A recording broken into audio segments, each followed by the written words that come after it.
We've got Game 3 of the World Series starting up here in a minute. Crazy Game 2. Wasn't expecting a 9-1 win by the Diamondbacks, but as they say, that's why you play the game. So we'll see what happens tonight. Interesting pitching matchup. A young guy versus an old guy.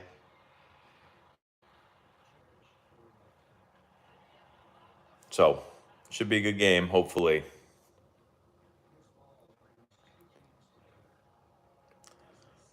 Hey, what's going on? How are you?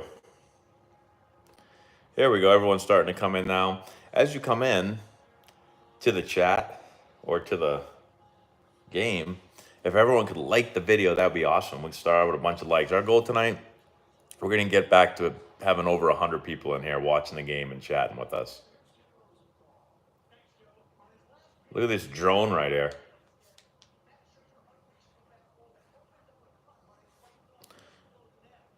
Yep, inexperience versus experience is correct.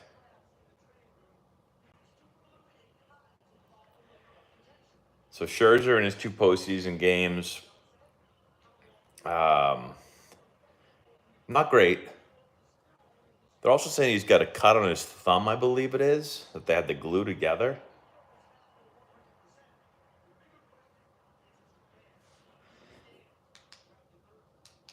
Yeah, hopefully he commands the ball a little bit better. So didn't command especially his off-speed stuff very well.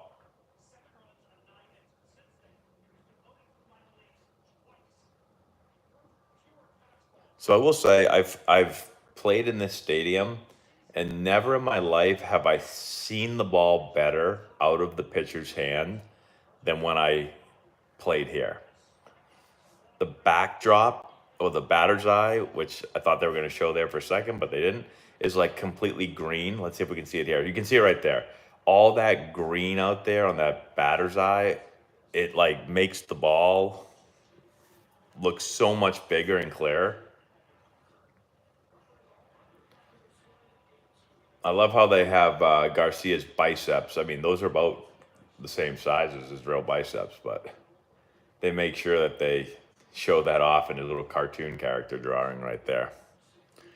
Rangers in 5, huh? I don't know.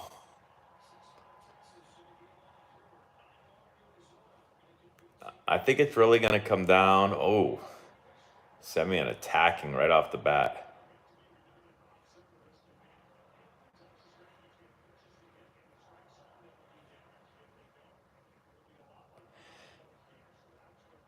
So that's the pitch they got to leave right there, that little sweeper, because that's what people have been chasing a ton against this guy.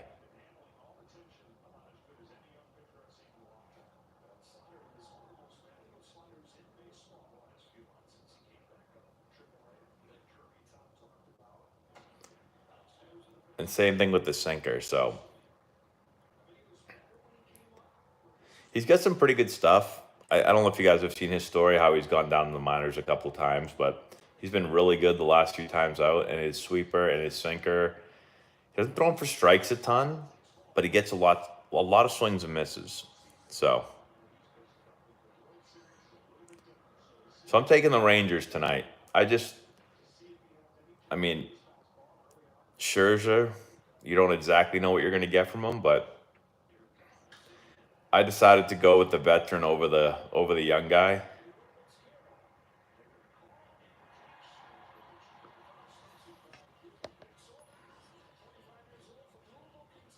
What's up, Joe? What's going on?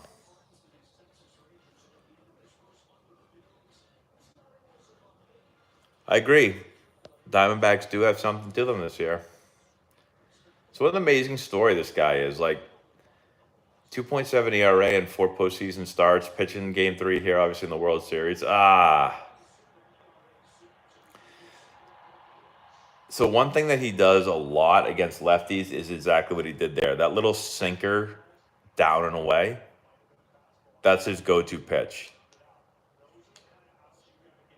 So like if you're hitting against him and you're a lefty, you have to make sure the ball starts in. If the ball starts middle, it's going to end up away. And like, I know it shows like 41% usage right there, the four-seam fastball, but against lefties, he's been throwing a ton of sinkers. Just sinker away, sinker away, sinker away. And he's going to get you to roll over if you don't get the ball. If it doesn't start in, don't swing. That would be my approach against him if I was a lefty.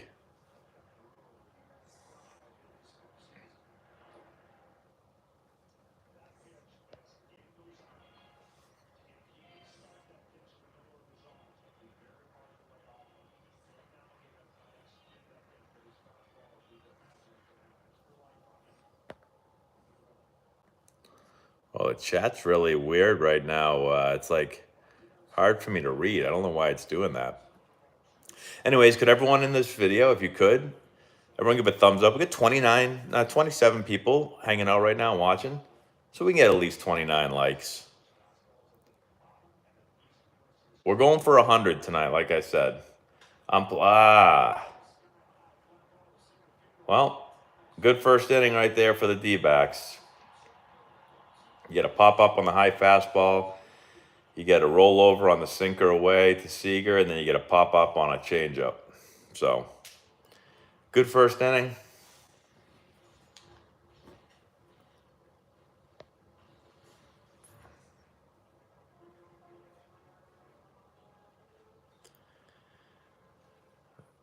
Yeah, refusing to lose is interesting.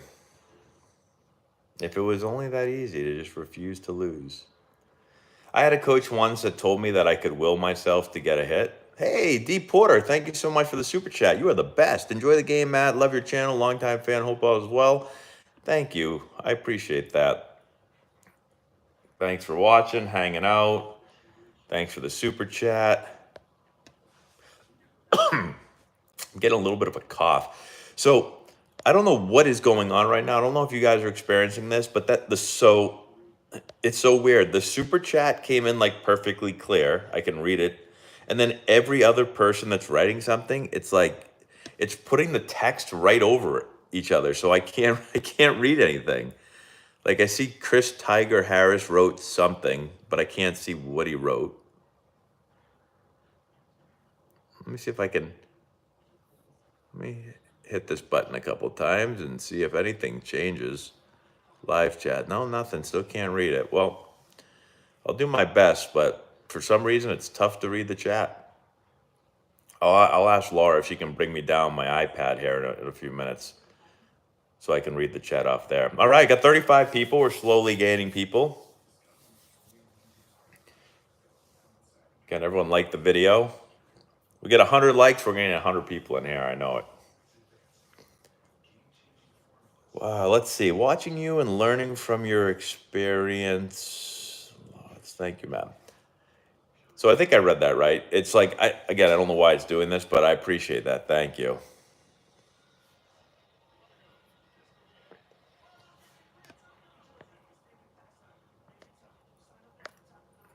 It's going to really bother me that I can't read the chats very well. All right, so we got Corbin Carroll leading us off. It's a great shot of Gurriel's purple hair right there.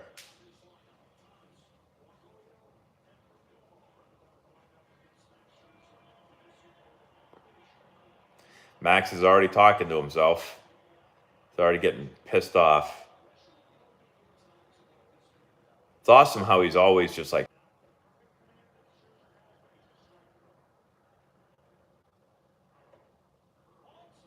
starts him off curveball for a ball. So that'll be the key. Can he get his breaking stuff over?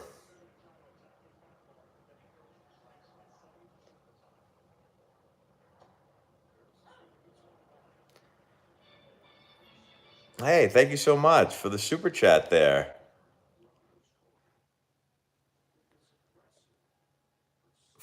If that's your first super chat on a live stream, I love it. Little cutter in for a ball.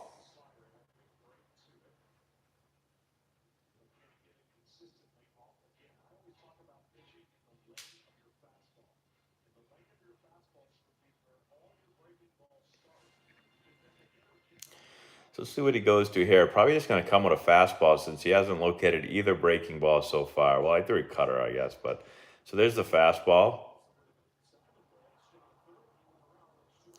So far, better command of the fastball, which has kind of been, since he's come back, what he's been doing.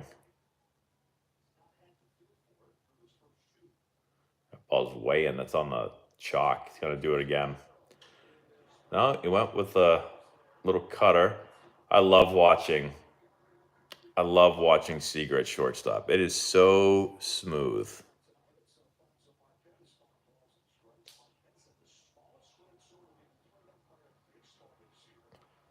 Interesting. Marquez with the smallest strike zone of any umpire of the big leagues this year.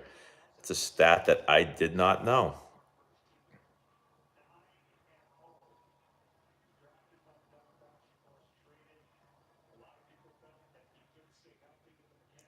Ah, it's true. I forgot. I didn't even think about that. I forgot that Scherzer was drafted by the Diamondback. That's actually when I faced him. That's who I faced him against. He was on the Diamondbacks.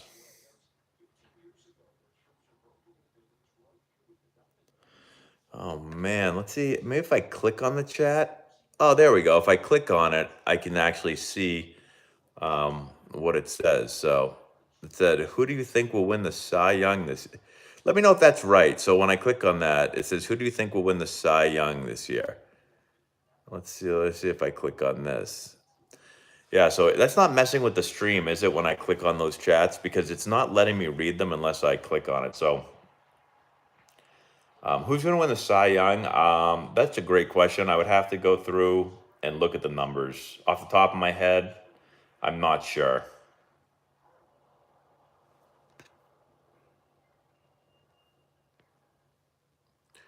And then I love watching the Dodger fans still getting mad about the Seager trade. Yeah, well, I mean, I would too. I love Seager. That was a straight up. Did you guys see that? That was a straight up 3-1 take by Cattell. He had no intentions of swinging there. He was going full count or he was walking. He was not swinging at that pitch. And he went 3-1 changeup to him.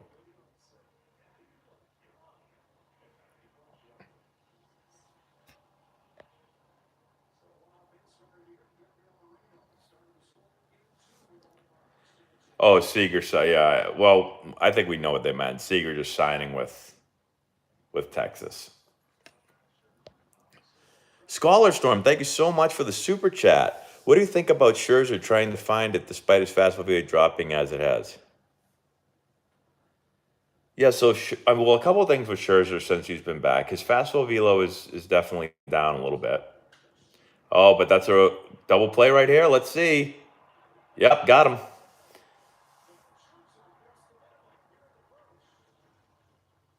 Cattell hurt himself sliding in the second there. He's like laying on the ground. Let's see what happened here on the turn.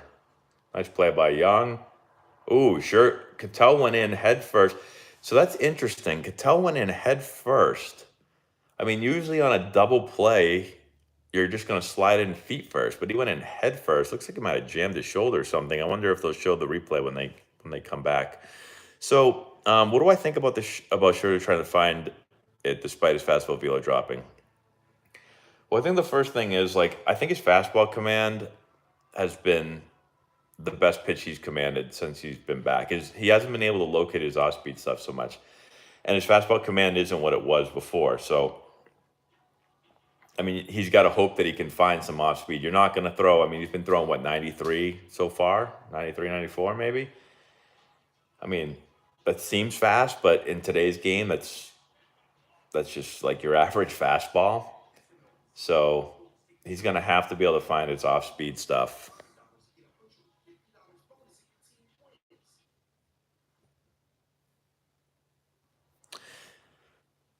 Yes, I do think that he was probably trying to dive head first to beat the throw, but I mean,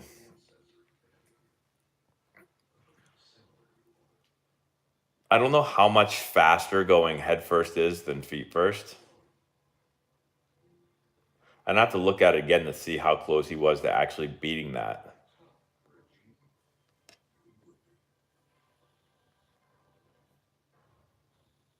Hey, Calvin, I appreciate it. Thank you for watching. So again, I've got a kind of Rolly. Who do I have in this series? I'm going to go with the Rangers. That's who I picked early on. I'm going to stick with them. I have to individually go in and hit everyone's name here on the chat, which is kind of a pain. Thanks, Scott. Thanks for hanging out. Any tips for a youth travel third base coach? Seems like sending the kids home no matter what when catcher can't catch is the norm. So yeah, I don't. I will say I have not coached a team yet where the catcher can't catch a ball coming in. So if the catcher can't catch, then yes, I would say just send the runners. Um, it definitely does depend on the level. One of the challenges for me over the years is I coach high school, and then I also coach our younger teams. So, and I'll do that at the same time. So, you're bouncing between coaching 10-year-olds and then coaching 18-year-olds. And it could be, I might have a high school game in the day and a 10-year-old game later in the day or vice versa. So, excuse me. I'm judging a lot of things as a third base coach. I'm judging the outfielder's arm strength. I'm judging where their momentum is going, if they're coming straight in at the ball versus if they're going to a side. I'm judging their accuracy. So I'm getting all those readings in pregame warm-ups when they're taking an infield, outfield. I'm judging our runner's speed, their jump. I'm judging how deep or shallow the ball is hit. That's a rocket right there. And Corbin better hurry up and go because Carter might push it. Corbin doesn't have the greatest arm. He actually doesn't have a good arm, but he gets to the ball really quickly. So I'm judging all that stuff, and then I'm judging, score and inning and outs and all that. Like 2 outs, I'm super aggressive. 2 outs, we're gonna go. Nobody out. I'm the most patient. Well, I get patient might not be the right word, but I'm not gonna take risks with no outs. And then sometimes it depends on who's on that, like who's coming up the bat.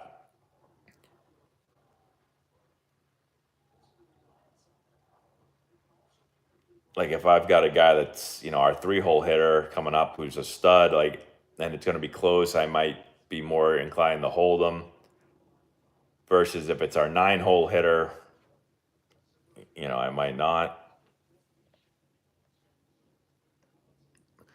All right. Do any of your players have your baseball cards? I'm sure a bunch of them do.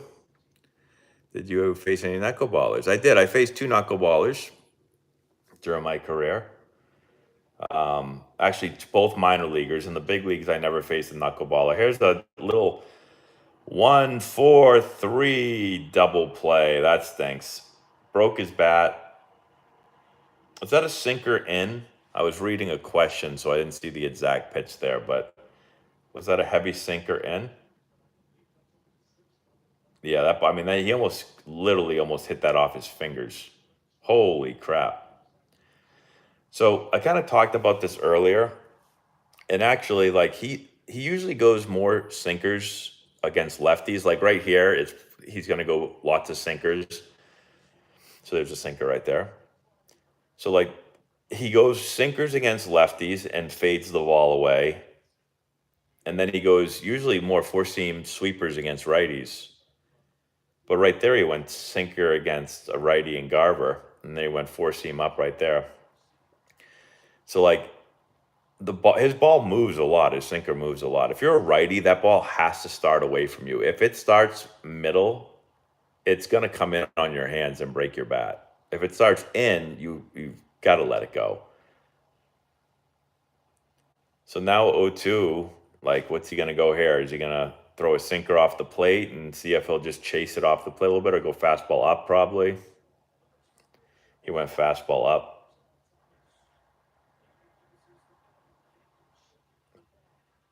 He's pitching really well right now.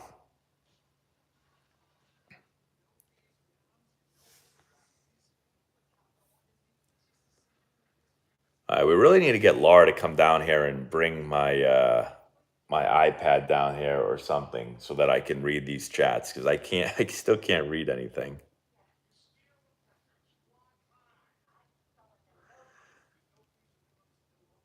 Yeah, Jackson Holiday definitely is flying through the system. He's a stud. So I'm a little bit upset with YouTube lately. Like when I came on the live stream last couple nights ago for game one, like I was having a lot of issues with live, and now like I'm having issues with the chat and reading it. Like this is starting to make me a little bit upset. Oh, what's going on? What's a pitcher you faced that had a turbo sinker fall off the table? Um, the best like two seam slash sinker that I ever faced that I remember. So Greg Maddux had a two seamer that ran a lot. Actually, my first hit ever in my big league career, my first at bat was off of a Greg Maddux two seam fastball. He started it kind of away and it just ran right back over the plate. So like when I was facing him and I had a good idea that his two seam ran a lot, my approach was to get the ball away. So like I got to see the ball away because then it's going to run back over the middle of the plate. If you're facing Greg Maddux and the ball starts in, you can't swing because it's going to break. It's going to come in and break your bat.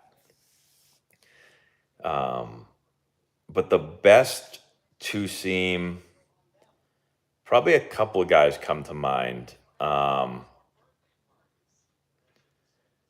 Bartolo Colon was throwing me like these power two seamers that were really hard to hit. He struck me out twice on them. They were just like going underneath my bat every time. And then Tim Hudson, I don't know if you guys remember Tim Hudson. He was throwing me like crazy two seam fastballs when he was with the Braves. And they were really good two seamers. Those are two guys that come to mind. I'm sure I faced other good ones, but those are two that stick out.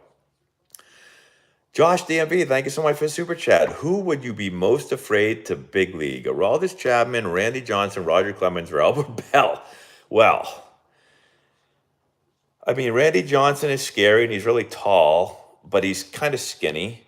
Aroldis Chapman could probably break me in half. Hey, speaking of Randy Johnson, there he is. Roger Clemens, big strong man also. Albert Bell. I would say probably Chapman or Bell. I might go Chapman. He might be the biggest out of everyone. Hey, there we go. So Christian Walker coming up big. He's been struggling this postseason, but he jumped on a fastball right there. I was answering questions, but it looked like a fastball that just maybe wasn't up enough. First pitch fastball. First pitch fastball. Yeah, good pitch to hit. Yep.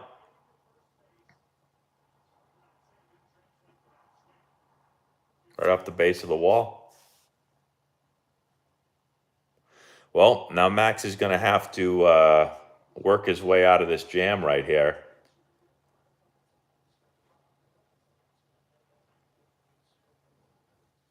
So who do we have up here for Arizona now? We have Gurriel. Let me think. Nope, Tommy Pham's up. There's a slider again in the dirt.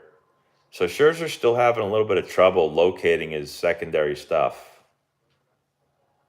You don't want to have to just keep giving in with the fastball.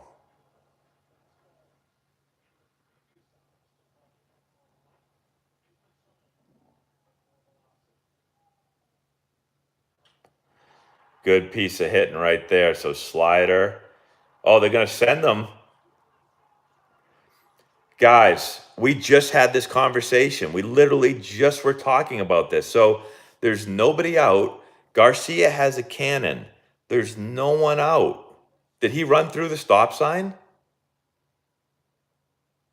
Let's see a replay on this. This might have to be a YouTube video for tomorrow. Did he run through the stop sign? Let me see. He's waving him. He's waving him. He's waving him. No, he's holding him right there.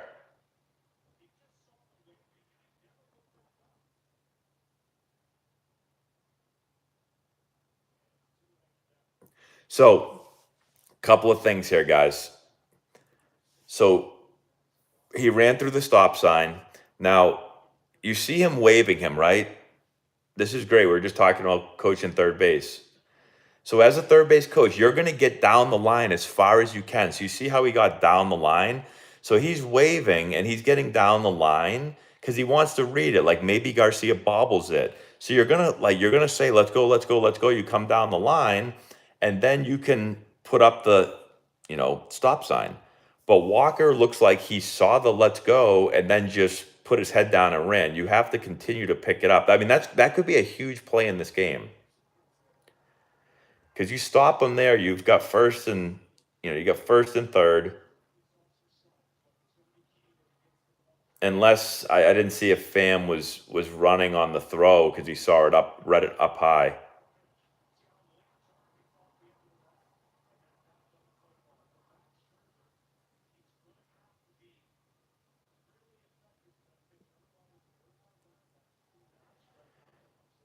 Oh, this is interesting right now.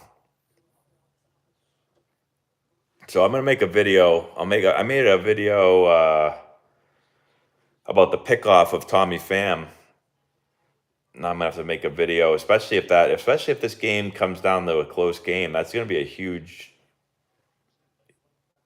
play right there. Ball's in a little bit. All right, let's answer a couple of questions here again.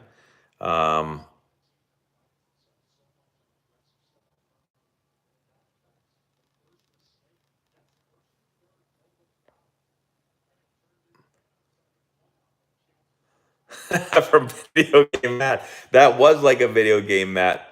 Oh, right off his back. Oh my God.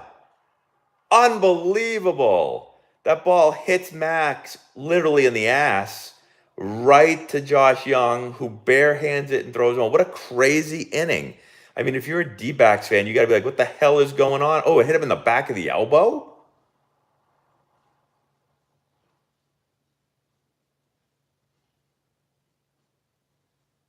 Wow, and just got him. So I'll say this. Obviously, way to get out of the inning, but I mean, guys are squaring up balls right now on Scherzer. I'm not feeling very good right now.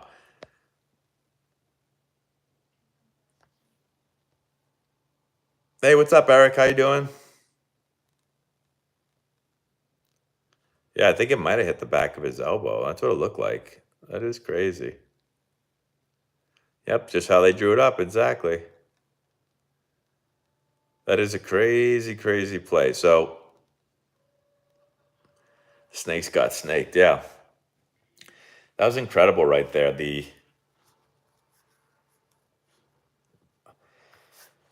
I mean, that's unfortunate. That's like the kind of thing where you can't let that happen in a playoff game, World Series game. That type of read, or not the read, just not seeing the sign. Realistically, would video game Matt actually get called up to the majors with his great hitting but poor base running and defense? Yeah. They just put me at DH, and they pinch run for me late in the game. So I don't know if Laura's watching this. Hey, Laura! We're going to see if Laura can bring me down my iPad so I can actually see the chat, because I still can't see. I have to click on every chat individually. Ryan asked, my daughter plays 12U baseball with the boys. She wants to keep playing forever. Any advice? Yeah, play forever. That's my advice. Just beat out all the boys. If she's better than them, just keep playing.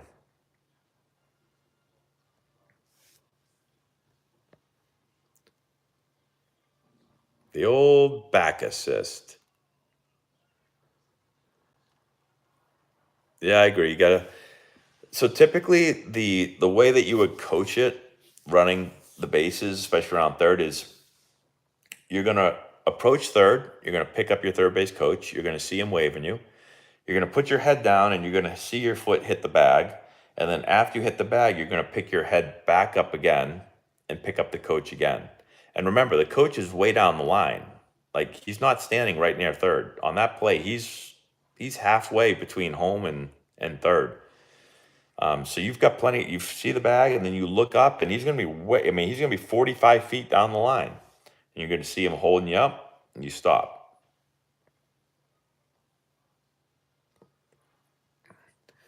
Yeah, Lucky Charms. I would love some Lucky Charms.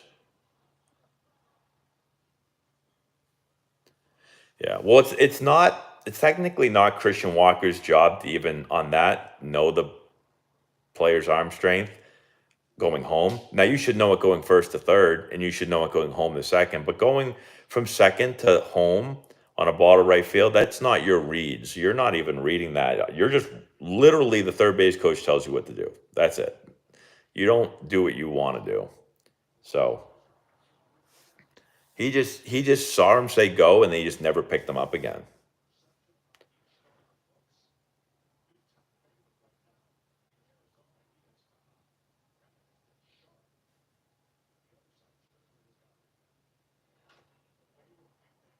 Yeah, I mean, he's pitching really well right now. He's locating. His ball moves a ton. He's locating.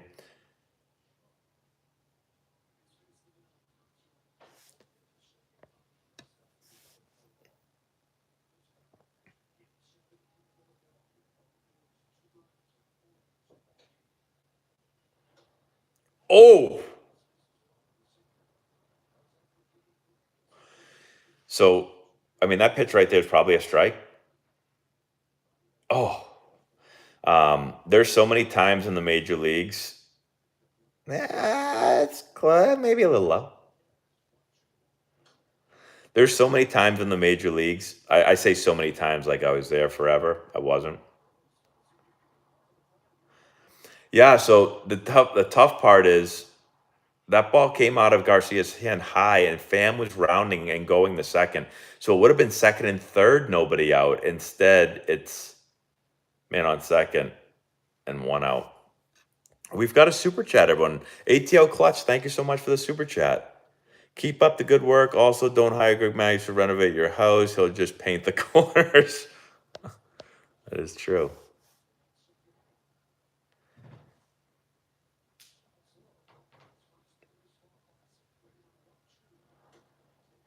Oh, it's a good leave right there. I agree with you, Smoltzy. That's what I just said. A lot of guys are going to swing at that pitch. He's very good though with his plate discipline. I mean, this at bat right now, he took a sinker that could have been a strike. It was a ball. Then he took a changeup down, just down. Then he took a sinker just off. Oh my God! I mean, I got to call that strike three. He's been also he does wow, and then it turns into a hit. Alec Thomas is so fast. Great base running. That is fantastic all the way around. I mean, making him, even though I think he probably struck out once, maybe twice that at bat, they didn't call it a strike. The umpire's got the smallest zone in the league. So good scouting report by Nathaniel to say, I'm not swinging unless it's definitely a strike. But then he hammers a pitch. And then for a big guy, goes for two. He sees Alec Thomas go into the slide. So we were just talking about that. Like when you're reading as a third base coach, right? Like you're seeing how a guy is moving, right? So he sees Alec Thomas moving away from second, having the slide, and he goes. So it's all about like momentum.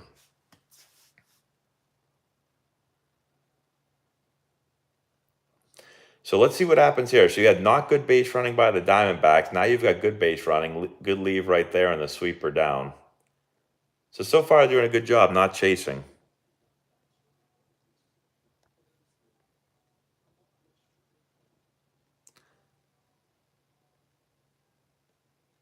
Where's Laura? I need my iPad. I'm gonna yell one more time for Laura so I can see everyone's chats. Laura!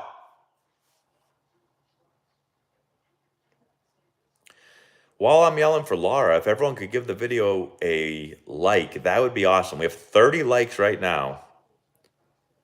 We've got to get up to like, we've got to get past 100 likes. I think last game one, we got almost to 100. We got to get to 100 likes. So it's a really good sinker right there. I mean, you couldn't run and put the ball in a better spot than that. He put that thing right on the bottom inner part of the plate.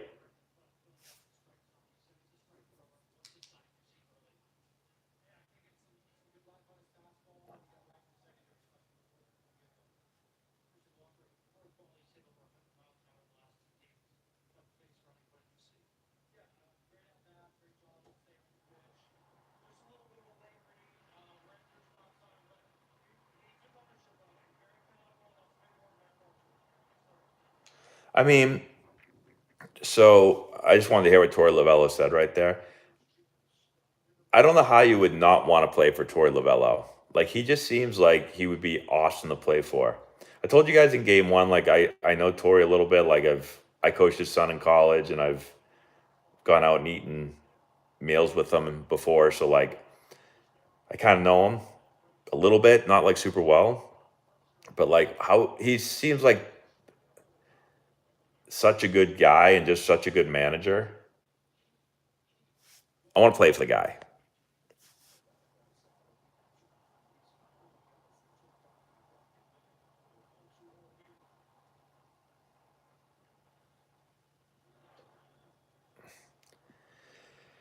So Tavares last, what was it? It wasn't last game. A couple games ago was chasing down. But interested here if he goes with something down, like a changeup down or something just down out of the zone to see if they can get him to chase down there. Look, see what they go with. Yeah, exactly what I was thinking. So they went changeup down to see if they could get him to chase. He didn't chase. So now you could go four seam up and see if you can get him to chase the four seam up. You showed him down, or do you double up on the changeup down? I don't know. I mean, I guess I'd go four seam up, get him a chase. They went sinker. They got on the rollover.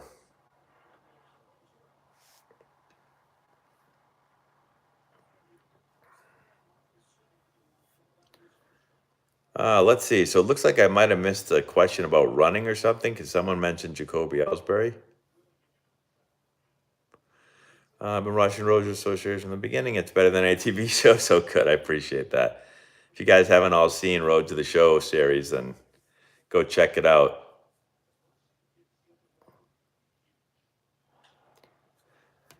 Yeah, so those so it's interesting. A lot of people have been talking about the dugout interviews. Um, I think they probably only take. I mean, I agree. I would not want to miss any pitches, but if it happens like real quick, I think you're all right. Like that was probably a 30-second. That wasn't even probably a 30-second interview. I mean, what did he say? He asked how his starting pitcher was, and he said, "Command." What did he say? Commanding the fastball and getting a good feel for secondary pitches or something. I had the volume down a little bit at the beginning, and then he asked about Christian Walker, and he said he put his head down, ran through the stop sign, but took accountability, and that's a big word in our culture. I mean, it takes like 20 seconds to say.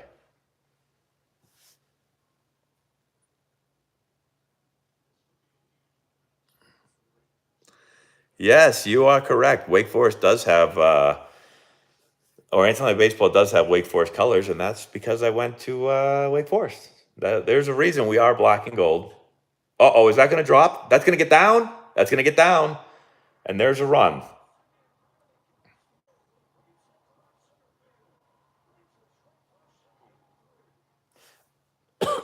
Excuse me.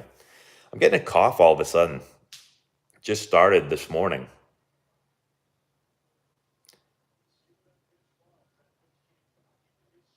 So fastball in. I wouldn't say it came back into his sweet spot. I'd say that's a really good job by Semyon staying inside the ball right there and like again getting jammed, but getting enough of a solid piece for a hit. I mean, Semyon loves the ball in. He does not want the ball away. There he goes. He's tucking his batting gloves way in his back pocket now. All right, so last at bat, they got Seager to chase first pitch sinker. Brent's out to talk to him. I mean, essentially, I would just throw Seager. I would just attack him the same way he did last time. Just throw him sinkers down and away and hope that you can spot the ball up.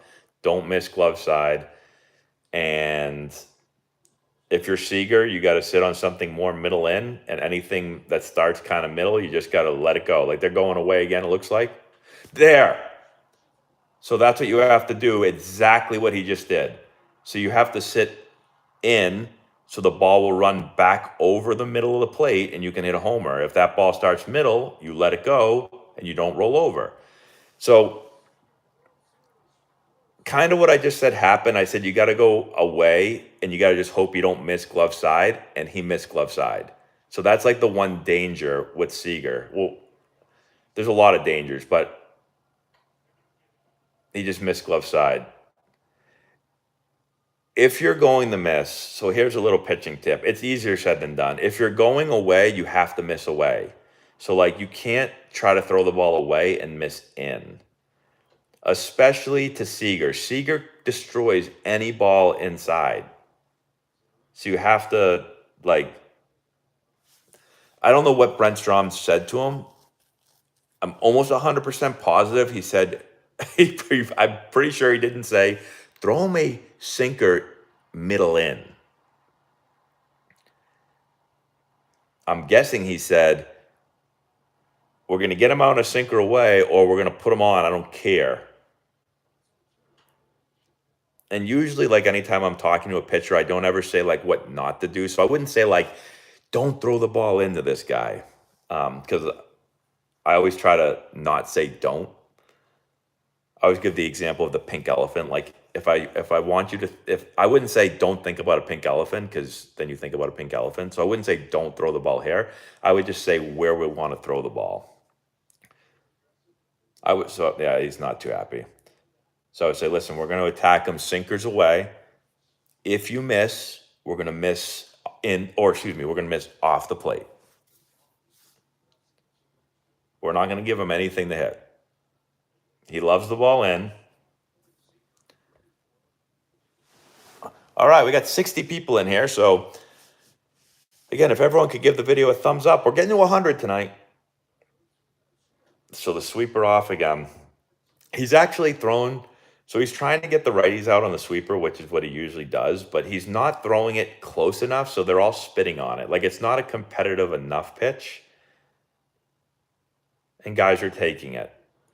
And so his only, like, the answer for him so far off righties, I feel like, is to just go with the four-seamer high, because the sweeper off isn't working. He's not locating it well enough. Seager's so good.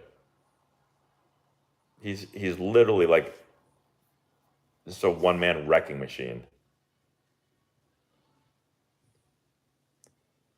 Well, I've said it now for a couple of games. Like, anytime I play in a game, so like when we play in high school, I always try to figure out, okay, who are the guys, or not the guys, it's usually one guy. Who's the guy that we're not going to let beat us today?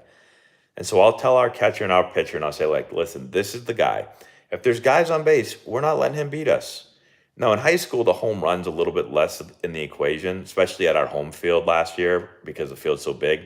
So if there's nobody on, I'm like, whatever, like throw it down the middle. Let the guy try to hit a homer. He's not going to hit one. You can't hit one at our school. But you figure out who's the guy. Like, I always circle the guy on the lineup card. I'm like, okay, just remind myself, this guy will not beat us. So if he comes up with a man on second, he comes up with a man on third in big situation, I'm not going to let that guy beat us. And I think we were pretty good the last couple of years of, like, never letting the guy that I didn't want to beat us beat us. I'm trying to think when maybe that happened. I don't know if it ever did.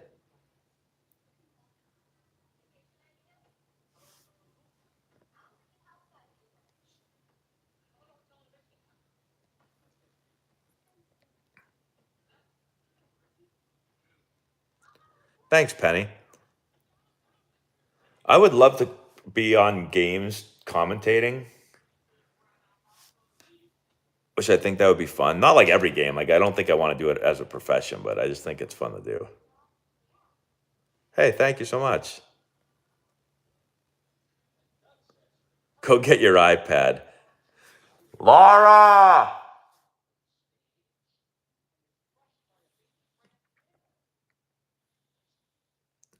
I'm just going to keep, I'm going to keep yelling Laura's name until she comes down and gives me my iPad.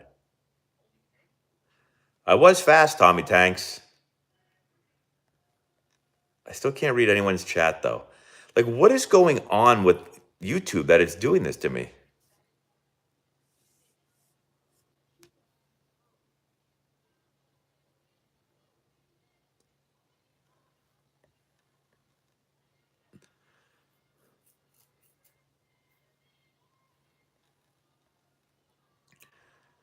All right, so I'm just reading through everyone's chat, or um, I missed a super chat.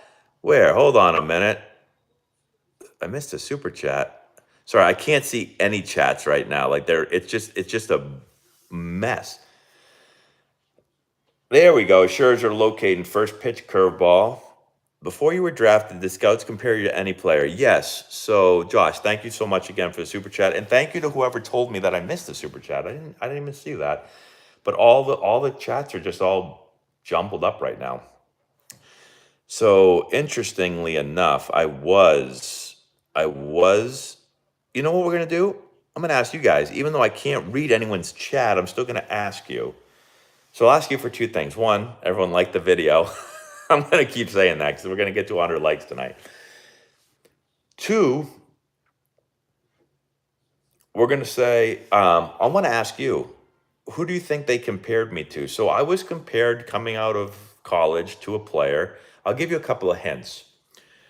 This player was a similar stature to me. So I'm like 6 foot, 6'1", I was 215-ish in college.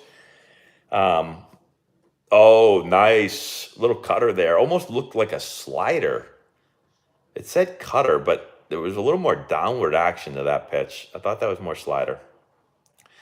So, who do you think I was compared to? So they were about my size. They were right-handed hitter. Kind of looked a little bit like me, like maybe not my face, but like my body type and stuff. Played second base. What else can I tell you? A right-handed hitter. Um, didn't have a ton of power, but had a little bit of juice for a second baseman. Let's see if anyone can get it. Giles, nope, not Giles. Steve Sachs, not Steve Sachs. Steve Sachs pulled his pants down there again. Altuve, no, I'm a little bit bigger than Altuve. No one's gotten it so far. Yeah, Laura the meatloaf. I never know what she's doing up there.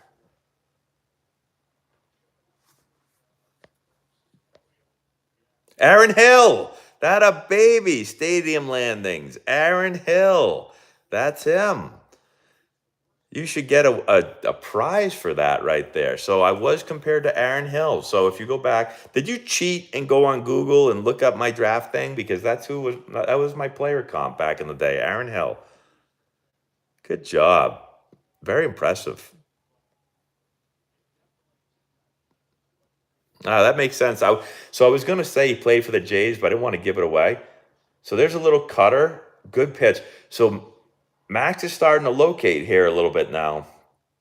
He's got the cutter going a little bit here. He got the first pitch breaking ball over. You don't want to let him settle in and start to get a good feel for his pitches here. And I'll tell you what, here's the thing. There's 3 games in 3 days. It's back-to-back-to-back games.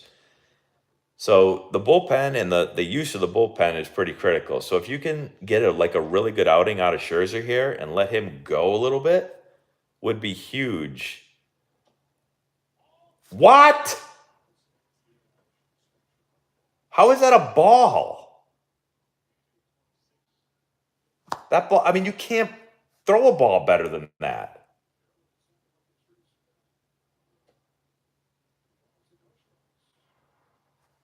That cutter was right there.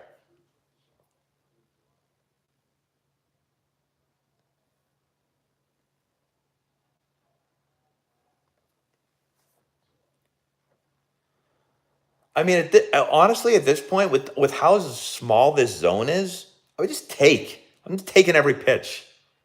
If I'm Corbin Carroll here, I'm taking 3-0, then I'm taking 3-1. I'm saying throw me three fastballs or throw three strikes in a row. Okay, there's one strike. See if you can do it again.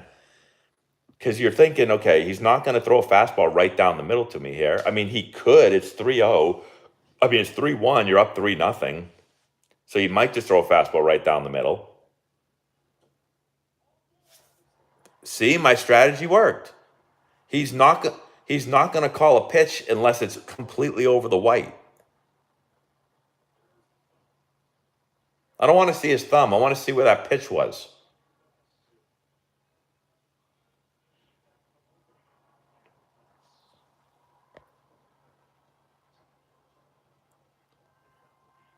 Yeah, I agree. That cutter is dry. Why am I way behind you guys? I don't know. I'm watching it on YouTube TV.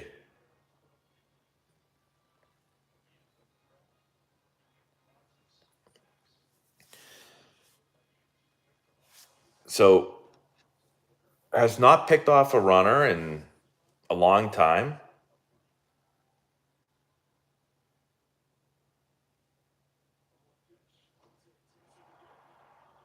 You better hurry up. He's going to go 3. Yeah, you better hurry up.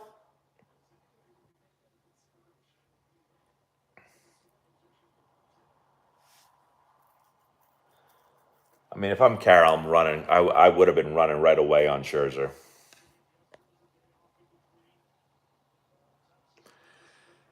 Yeah, you'll. I think we'll try to get. I think we'll try to get video game Matt back.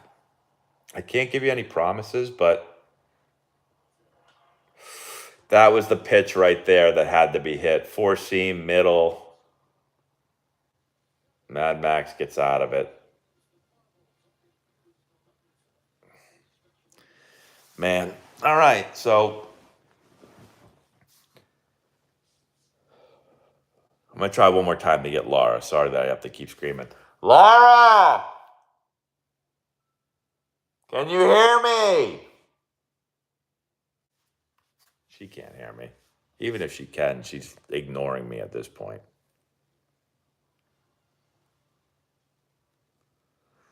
All right. So Seager with 2 in the pinky. Yeah, I mean, I never personally did that, but some people do. I mean, usually it's an outfielder thing or a third baseman will do it. Usually you don't see a whole lot of middle infielders do it because there's not a lot of closing the glove.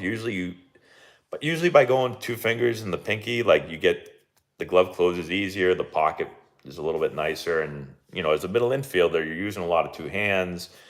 You're not really getting the ball deep in the pocket. You're more deflecting the ball. So you don't usually do 2 in the pink, but some do.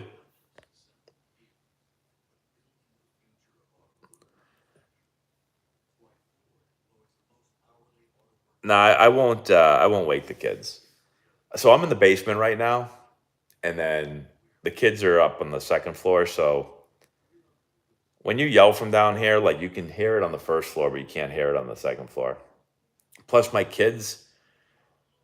my son sleeps like you could go in my son's room and like jump off his bureau and like elbow him or leg drop him or whatever you want to call it, and he like doesn't wake up. My daughter's different.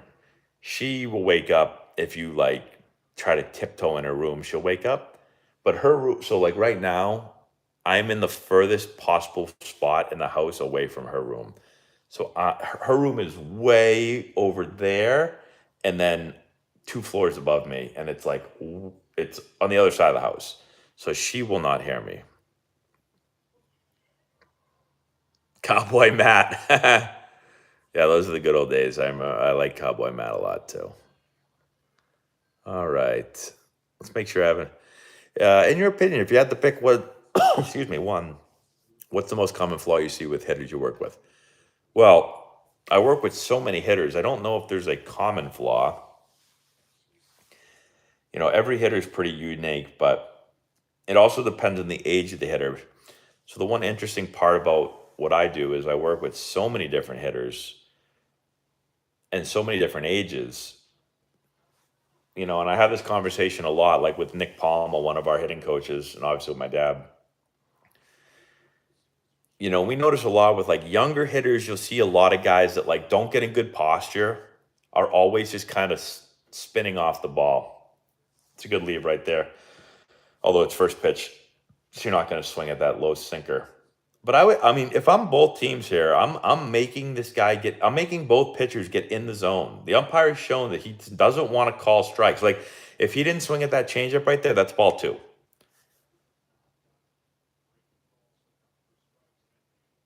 So a lot of like out of posture for young kids. A lot of you'll see a lot of bat drag. You see a lot of balls hit hard right there. Carter hit two balls hard tonight. A lot of like rear arm kind of leading the swing. So rear arm gets in front, barrel drops and drags under the ball a lot. At the same time, you'll see a lot of players that are, you know, never get they're forward, so they shift forward, they swing really down. So you see all kinds of different stuff. But I would say usually with the younger kids, it's longer swing, rear arm lead, barrel drop and drag, and then older kids, it's a lot of like really like steep swings. I usually use steep as in like down through the ball too much. Hey, Anthony Guzman. Thank you so much for the super chat. That it says it's your first super chat on a live stream, so let's celebrate it. I'm gonna ask Laura to bring me down a cake and some candles. Actually, I have some cookies because last night we had a little Halloween party. Not here. We went someplace and there were lots of treats, and I took a goodie bag home with me with lots of cookies. So far, Garver he chased that sinker in off the plate last at bat, and he just did it again there.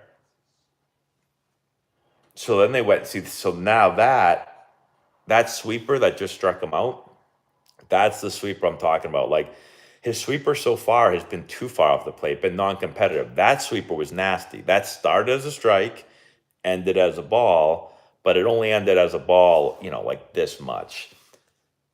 That's nasty. And then if you're Garver, you got to think like this is where it gets really hard. So he's got one pitch going this way and one going that way. He's got sinker coming in, sweeper going away, and it gets really, really tough. Ooh, so that's the first call I feel like I've seen where that ball's probably a little bit down, and he called it a strike. Maybe somebody yelled at him to open up his zone. This kid's stuff is like I don't have the numbers or anything. I just like from the eye test, like this guy's stuff is good.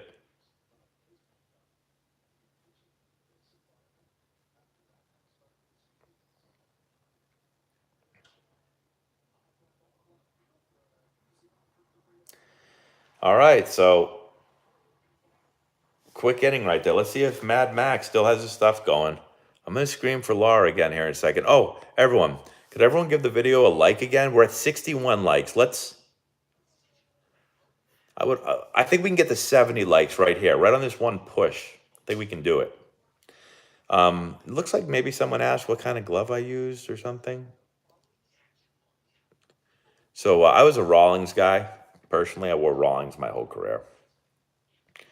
All right, we got 62 likes. We can get to 70 likes. I know we can. We had Maddie down here in game one just begging people for likes.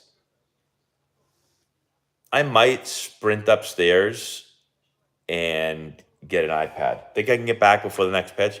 Okay. Everyone, put in the comment section that I am coming back in 30 seconds so that people don't come on here and see I'm not here and leave. All right, so just put Matt will be back in 30 seconds. I'm going to sprint and get my iPad real quick. I'll be right back.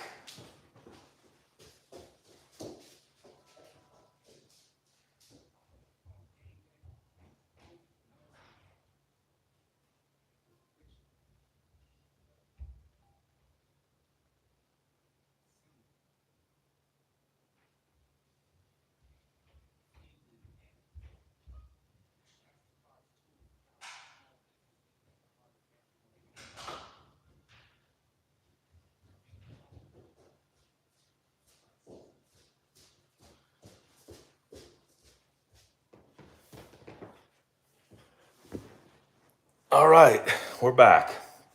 So, got my iPad here. So now, let's log in. What's my son playing? He's on Roblox. I'll tell you what. Oh, we got a super chat here. I can read that. Hold on. If you want to know something, I don't know what these kids do, but every time they touch my iPad and the remote for the TV and everything, they're just gross. Like, they must just like eat and just like, like put their hands all in all the food, and then they just smudge it all over everything. Like, this iPad is disgusting. Like, it's gross. Like, can you see it? Like, look at all the gross stuff that's just, it feels disgusting. Roy N. Thank you so much, Roy, for the super chat. I have a question first. Why am I so out of breath? All I did was walk up the stairs and walk down.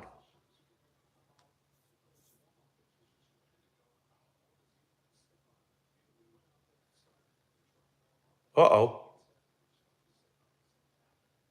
Oh my God, Scherzer's done? What happened?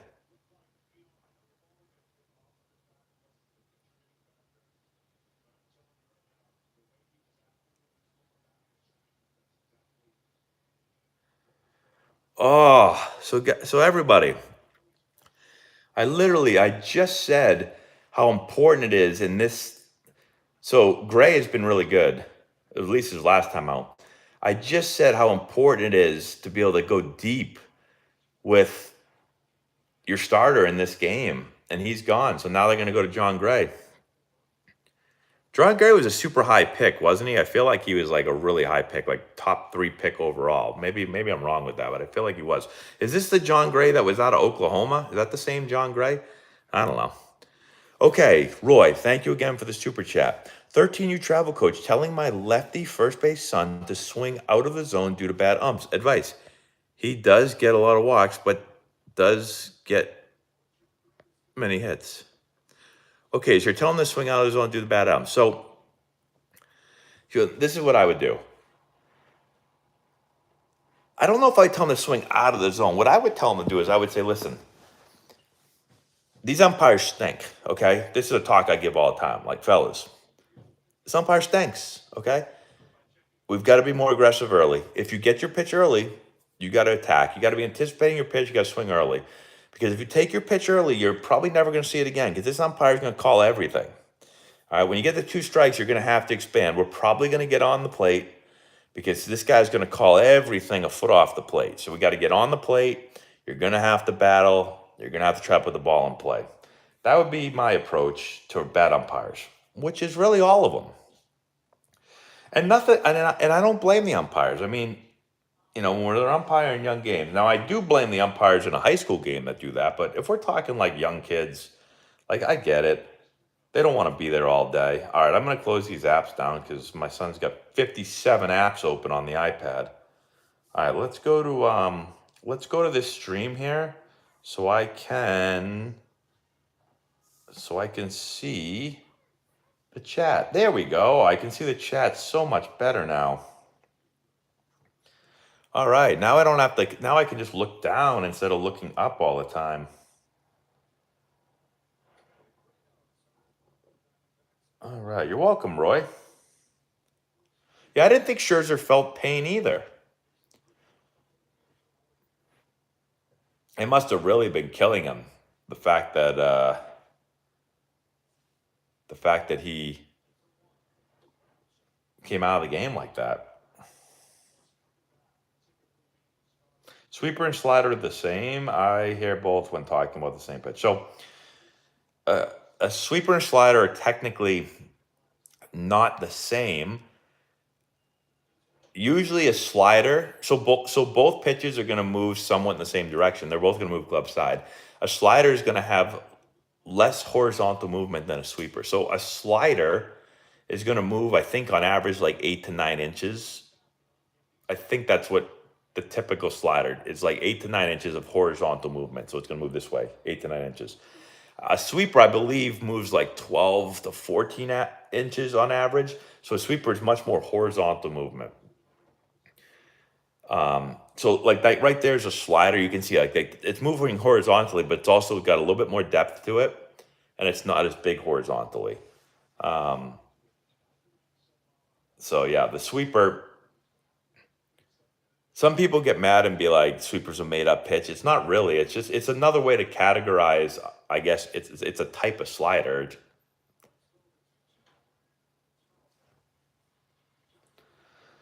All right.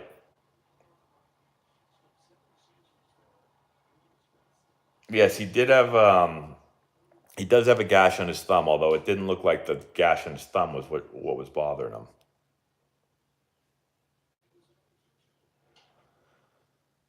And again, you can see that slider right there. Like, see how there's not as much horizontal. Now watch next inning when the D-backs are back out here pitching or playing defense. Watch his sweeper and watch how much more horizontal movement there is to it. I know. I said you got to push him and you got to make him go deep into the game, and he's gone. John Gray's been good though, and that slider right there, like 89, and again, you can see more of the depth. It looked a little bit more just like a just. Sorry, I'm doing it over here. The camera's here, just like down. Obviously, a little bit of horizontal, but left game with back tightness. So, can we get confirmation? Did that comebacker hit him in the back? I can't remember. Yeah, he just said "fuck my back." And I'm going to let everybody know. So I've hurt my back before. I don't know if anyone else has hurt their back, but like my back hurt really bad in 2008. There were days where like I couldn't even move. It was terrible. And it's like you just can't do anything.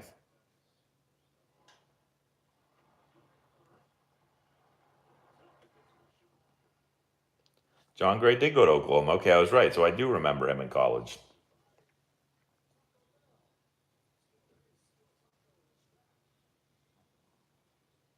What are my thoughts on JUCO baseball from a development standpoint?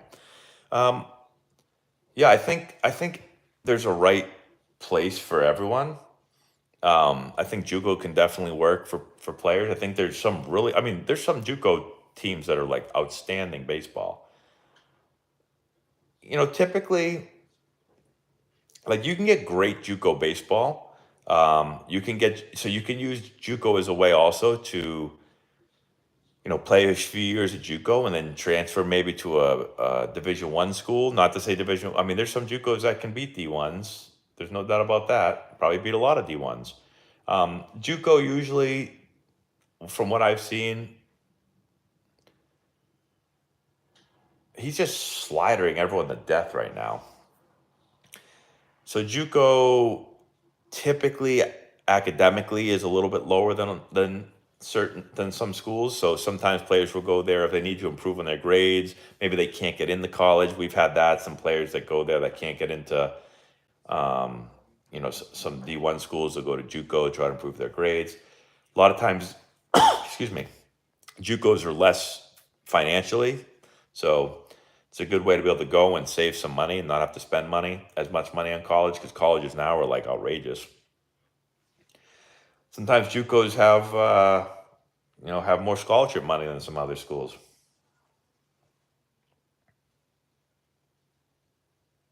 What kind of bag do I use when we're using the PVC pipe? I use a kickboxing bag. It's made by Century.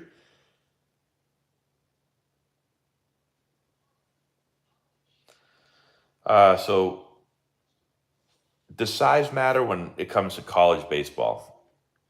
I think it does with the recruiting process. Like, people are going to want to recruit you if you're 6'4" versus if you're 5'8", for the most part. Now, if you're 6'4" and you stink, then it doesn't matter. But if you're 6'4" and you have the same talent as someone that's 5'10", they're probably going to take the 6'4" guy.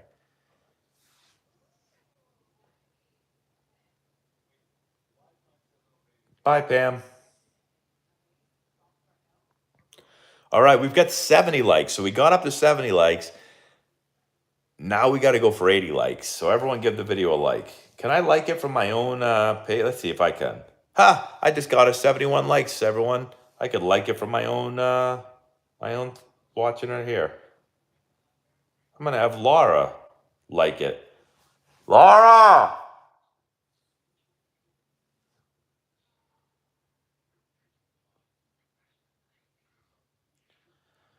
Yeah, there are not a lot of Pedroias.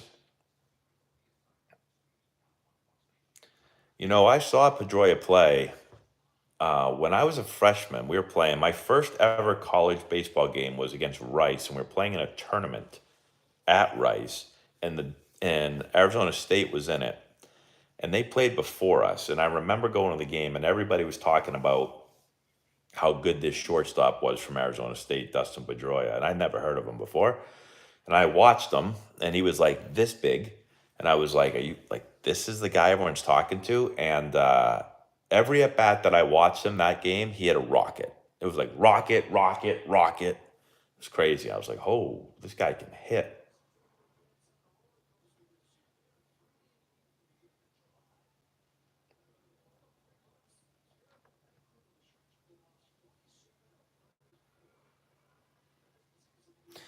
Yeah. So when I went upstairs, Laura was not up there. So what she's doing one of two things right now.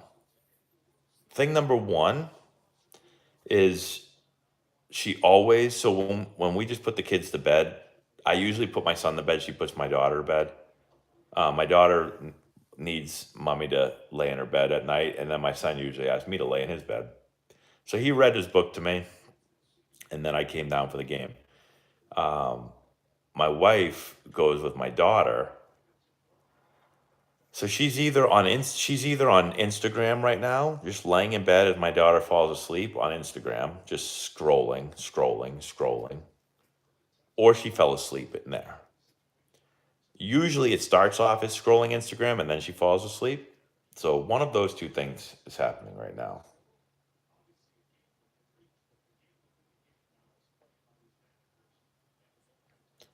I'll try to get Laura to come down here and watch the game with us. Maybe we can get some insight. She has, some crazy baseball knowledge. Any thoughts on Teacher Man? Seems like you align a lot in terms of hitting philosophy. So a lot of people ask me that. Never worked with him before. Have seen some of his stuff online. Funny story. I'll tell you how I found out who he was. A while ago, this is a while ago, he kept commenting on all of my YouTube videos, and they were all like, "You don't know what you're talking about.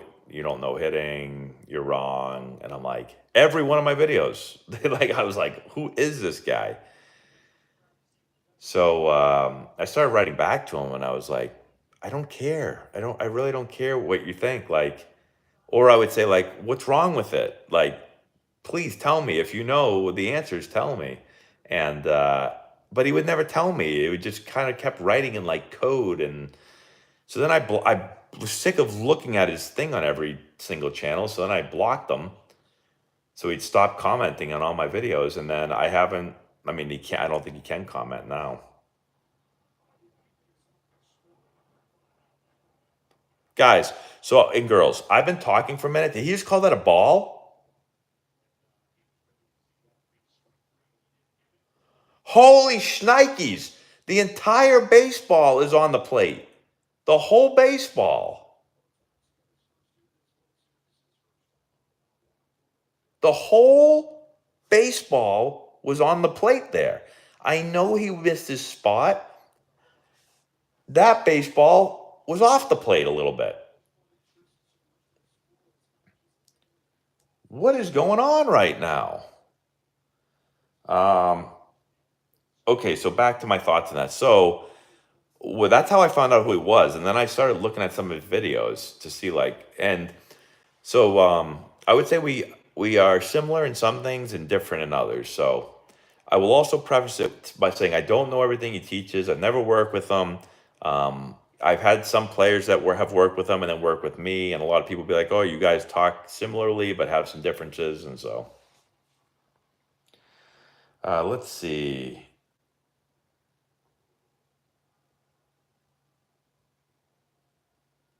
All right, 0-2. He's gonna go. He's not gonna go up there.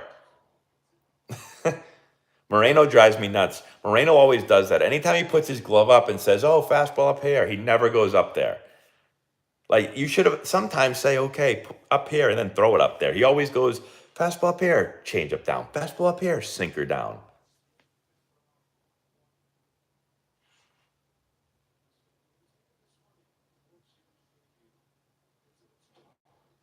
It's a good pitch and it's a good take. Okay, let's see. What else do we have here? We can definitely rule out the possibility she's watching the live stream. She's not watching the live stream. George McCormick. George, what's up, George? Would you call that a seam shifted wake? Yeah, so the sweeper, a lot of times, they use seam shifted wake to, oh, that get him off the knob of the bat? Yeah, hit him in the knob. Um, so the way that you hold the ball and the way that you position the seams on the sweeper, you can get the ball to move more because there's going to be, oh, it did hit him right off of the knob. I would have tried to sell that a little bit more. Start shaking my hand around. So the way you set up the seams, there's going to be more air on one side of the ball than the other, and basically it's going to push the ball more horizontally. That's a sick. So good example. We're talking about sweepers. That's a sweeper. See how much horizontal movement is on that pitch? It's nasty.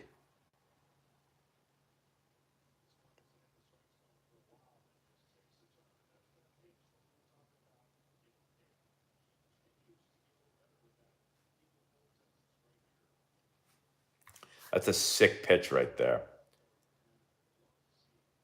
So an interesting fact here. I'm going to give you a little interesting fact because I did a deep dive on this, and then I'll get back to answering my other questions. So one adjustment that they made with him was that he was on the third base side of the rubber earlier in his year when he made his debut. Now he's on the first base side. So watch here in a second when they show where he's standing on the rubber. You might already have seen it. I might be behind. See how he's on the first base side of the rubber? So Brent Strom moved him from one side of the rubber to the other because when he was on the right side of the rubber, his sweeper would start off as a ball and then it would end up as a strike. So because he was so far over and that sweeper comes across the plate, it would start off as a ball and it would end up as a strike, and guys were able to hit it. They moved him all the way to the other side of the rubber. So now when he's facing a righty, his sweeper is going to start off as a strike and end up as a ball, which is what happened there. So the hitter sees it as a strike, says, "I'm going to swing," and then it's a ball. Versus if he's on the other side of the rubber, it starts off as a ball. If they go to swing, it's going to be a strike. Now, technically, they could take it, say, "Oh, it's a ball," and it comes over as a strike. But that was the adjustment they wanted. That's one of the adjustments he made that has helped him. Push him all the way to the other side of the rubber. Let's see. Do I read all my comments? So I used to read and respond to every comment I got on YouTube. But the issue now, I've had YouTube for so long, I have like 3,000 videos, and I get hundreds and hundreds and hundreds and hundreds of comments every day, and I can't physically do it. I tried for a while, but Longoria just bodying it up right there. So I mean, I'd have to have like it'd be a full-time job to go through my YouTube comments every day.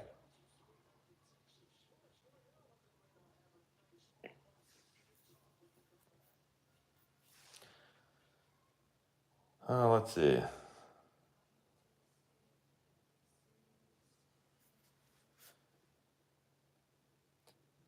Yeah, so I think there's always, again, this is just my opinion. I think there's always going to be bad calls.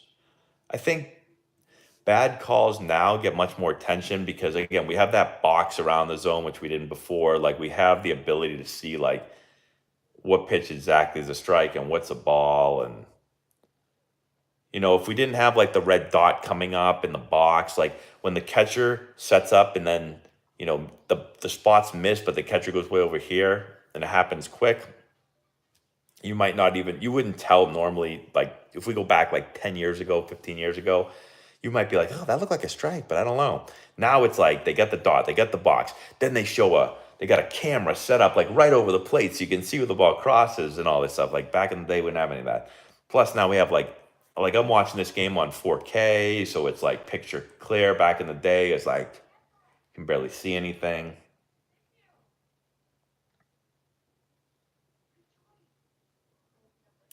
There have been some, there's been some calls. Again, that's kind of part of the game, I guess. Oh boy, Taylor Swift's on a commercial. Laura definitely is going to be mad that she wasn't down here to see Taylor Swift.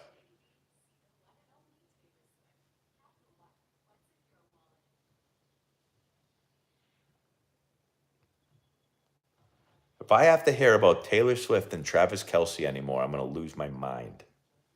That's all Laura talks about. All right, everyone. We've got 79 likes right now. Somebody give us 80 likes real quick, and then we're going to work on 90 likes. Who can do that for us? I know somebody can give us 80 likes.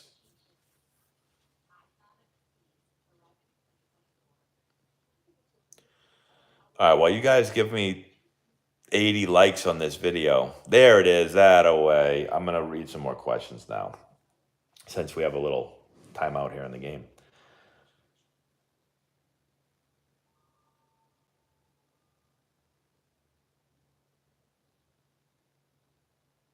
So when I was at Wake Forest, we didn't have synergy. So I haven't been at Wake Forest in a long time. But I'm assuming they use it for both. Can the batter get a feel for where the catcher is setting up? Well, yeah, I think when you work with the catcher enough, you have kind of an understanding of where they're going to set up, how they're going to set up based on what pitch you're throwing.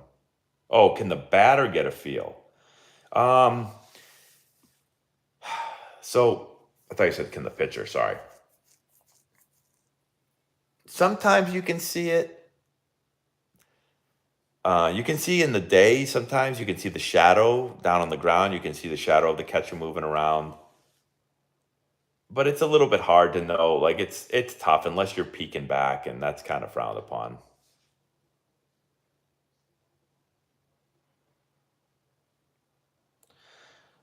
Sorry if I answer this, but is it easier hitting curveball sliders against righties or lefties? So it's harder to hit a ball moving away from you, in my opinion. But however, I do think that that's a strike. Like the Gurriel's mad about that. Gray missed his spot, but it's a strike. It doesn't matter how. I will say one thing as a hitter, like you will, tracking a pitch a little bit, like you'll see how the catcher catches it. And if it looks funky back there, like he's moving all over the place, you might think it's a ball, but that was a strike. So I do think like if I'm facing a lefty and he can throw a breaking ball like a slider to me, that's going to like back foot me. It's a super hard pitch to hit. But back when I played, they very rarely did that. That was like, back when I played, it was like, oh, lefties, don't throw breaking balls in the righties. It's coming into their barrel. But here's my thing. I just want to see this pitch. Nice play. So when I played, oh, excuse me. So if I'm facing a lefty, right, especially back in the day, and you don't want to throw me a breaking ball or slider that moves into me, and all you want to throw me are two seamers and change ups away, well, then I'm going to start leaning over the plate. I'm going to start looking for that pitch. So you need to have something that can get me off of those pitches. So if you can throw me a slider, a back foot slider, or a cutter, something that comes into me, that makes it much harder for me. I think back in the day, guys weren't like smart enough to even like think about that. But I don't know if it was just because it was around so long, but it was always like, no, you can't throw anything that moves into a righty if you're a lefty pitcher. But hell, like if I couldn't lean over the plate and start looking for those balls because I had to worry about a cutter breaking my barrel or a slider down and in like that, now all of a sudden I got to worry about the whole strike zone.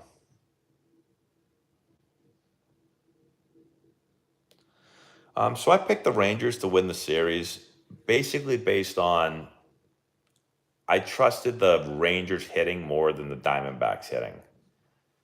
I thought pitching wise, I thought both team like the Rangers bullpen scares me a little bit. Uh, but I thought the pitching was even and close enough that I took the Rangers offense. That's basically why I chose them. I film all my videos with my iPhone. Taylor Swift, that's what we're all here for, Matt. Well, if my wife is watching the game, that's what she would be here for. I am married to a Swiftie.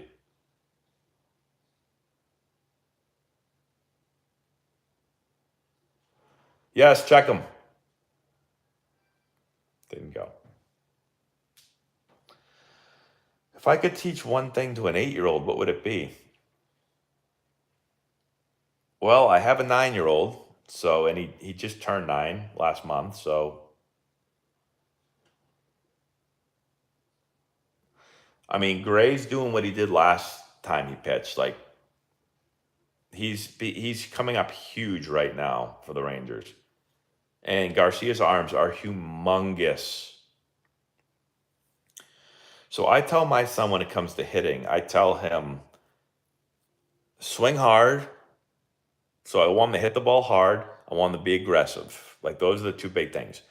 Be ready to hit, anticipate you're going to get a good pitch, swing the bat hard. That's all I really tell him. I don't tell him to have a good eye.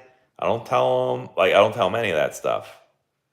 At his age, honestly, I teach aggressiveness before I would teach discipline. Like if he chases a little and strikes out, I'm like, who cares? If he were to go up there and just take pitches for strikes and not swing and sit down, I'd be like, what are we doing? What are we doing here? Now, I also don't coach him. I just watch from the stands. I don't say a word during the game. Never. I've never said one word during the game. So I actually find it amazing. I find it kind of funny. I'm not, maybe, I mean, some people might say, Matt, you're wrong about this. But like, I always find it funny that at games, I've never once said one word to Maddie and my son in a game. And I've been to, I don't know now, 3 years of games. I mean, T-ball, I guess, 4 years of games. Never once said a word to him during a game, ever, ever, ever, ever. Now when we get in the car, I usually just pick one thing that I'll say to him. I usually just say like, "Oh, that was a great game. Did you have fun?" You know, I do that whole thing. And then usually he'll start talking about stuff, and then I'll say like one thing that I think will help him. And I usually say like I'll point out some positive first, like, "Oh, you did a really good job with this. You did a really good job with that." Blah blah blah blah blah. And then I'll say like what I'll think. Like I might say, you know, I'd be a little bit more aggressive at the plate. Something simple like that. But what I find funny is how many parents yell instructions to their kids the whole game.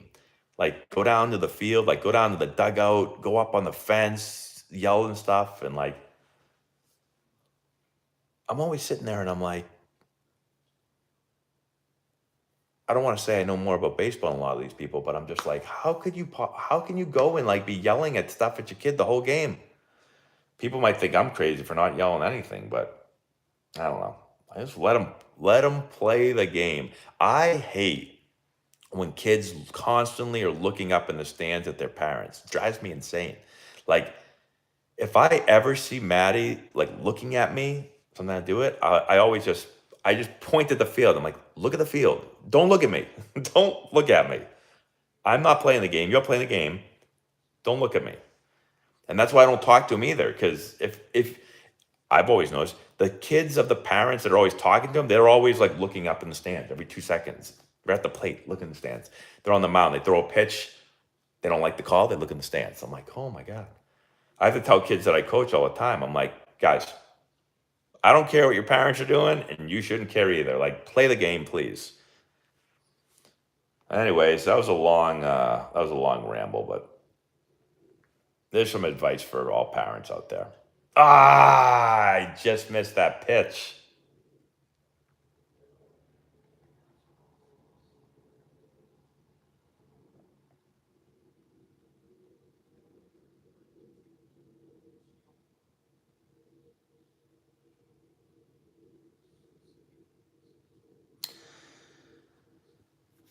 Um, do I have to deal with bad high school coaches? You mean like players that I coach? Do I deal like with their coaches saying that stuff?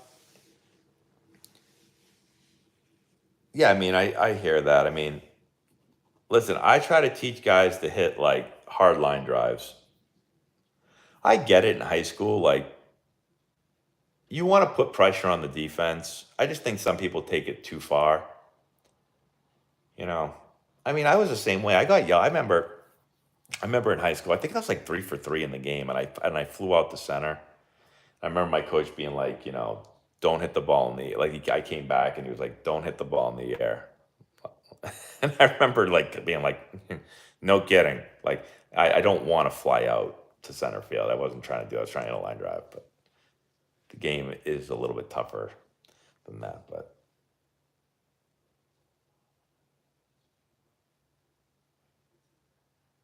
which starting pitcher of the six looked the best this series? So far this series, Merrill Kelly.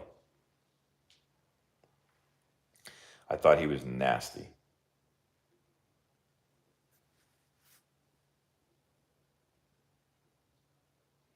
Why isn't the knuckleball thrown more? Well, I think it's really hard to throw a good knuckleball. Um,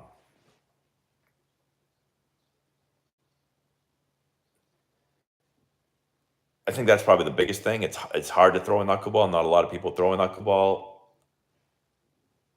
Again, I don't know the numbers on this, but I think like running on the knuckleball, like you can run all over the place. I can't imagine a knuckleball in today's game where there's all these like how many pickoffs you can have and pitch clock and all this stuff. Like and the bigger bases, like you can run all over knuckleballers. You'd be stealing 1,000 bases off of them.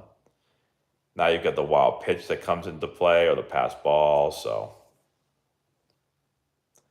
that's a good leave right there by Garcia on that sweeper. That's multiple times this series.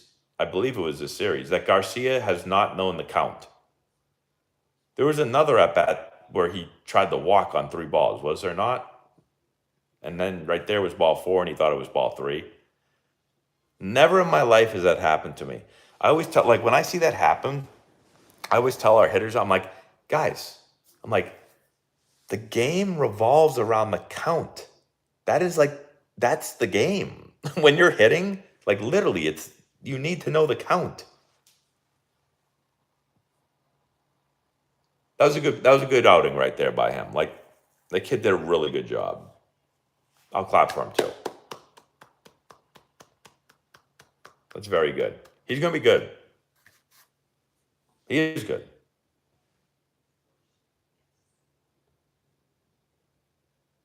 Do I hear terrible suggestions from parents? Yes. I hear suggestions all the time, and I'm like, don't do that. Well, I said it at play sometimes, like, I said it actually. It reminded me. I was coaching. This is like probably 2 years ago. 2 years ago? 2 years ago. I was coaching one of our young teams, and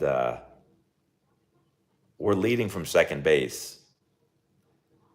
And you know what? Like, I have a assist. Like, when you're leading from second, if I say you're good, that means you can get another step. If I say easy, that means shortstop or second baseman are basically in a danger area where they can pick, and I might feel a pick coming. So if I yell easy, that's basically telling the base runner, like, stop where you're going, be ready to go back. If I yell back, you're back, right? So that's what I'm telling you. When you get your lead off second, if I don't think it's big enough and you go back to second and you look at me to get the sign, I go like this. Everybody knows that means get off the bag more. You need a bigger lead. You're too tight. And we were playing in this game. It was a big game. And there was a grandfather that was in center field and kept screaming at our runners at second. So they'd be taking their lead and he'd be like screaming, get off the bag. Your lead's too small. Get off the bag. He kept doing it. So I'm like doing my normal thing and he's screaming, get off the bag. And I just yelled at everybody. I was tired of it. And he was way in center. I couldn't yell at him. And I just yelled. I said, guys, don't listen to what because they were yelling, he was yelling, get off the bag. And then our guys would start getting off the bag more. And I'd be like, get back on the. So now I'm yelling at him. And I just had to scream out loud. And I was like, do not listen to anyone about your lead but me. And I had to try to yell it so loud so he would hear me and shut up. It was driving me nuts.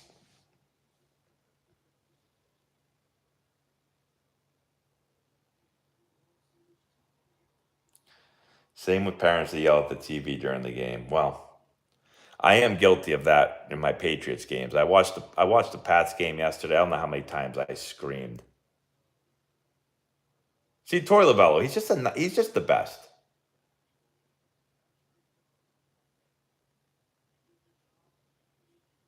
I want to play for Torey Lovello. Can Torey sign me? I can get back in shape.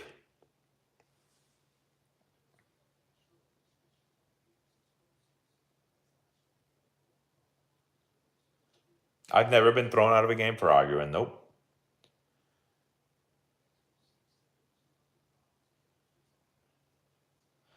Mount visit yesterday. Kid was in tears. Could only say my dad just yells at me the whole time. Well, I mean, I shouldn't laugh. I feel bad for him.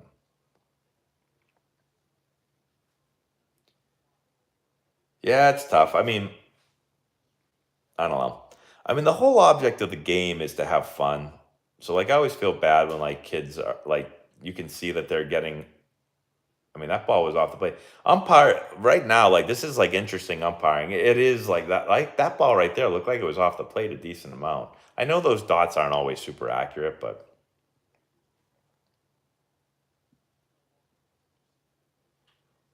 that's a great piece of hitting.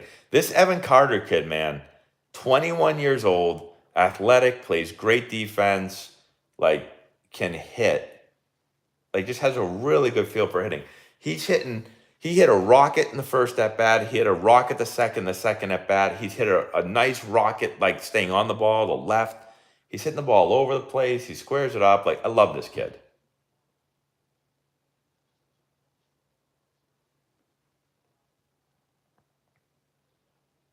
Yes, it's always tough when kids are like, there's so much pressure.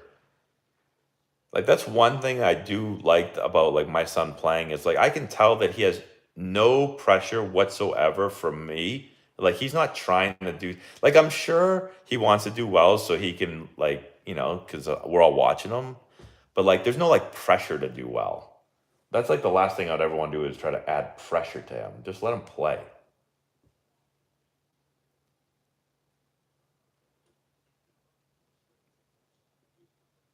I mean, I don't know. I think sometimes it just feels like parents like when the kid fails, they feel like they failed and like it like hurts them inside. I don't know why that is with me. Like when he strikes out, I don't feel anything. Maybe there's something wrong with me. I don't know. But like I don't feel like oh no, like I'm like he struck out and he's gonna get another at bat in like 30 minutes. Maybe it's because I've had so many at bats myself that like I don't know.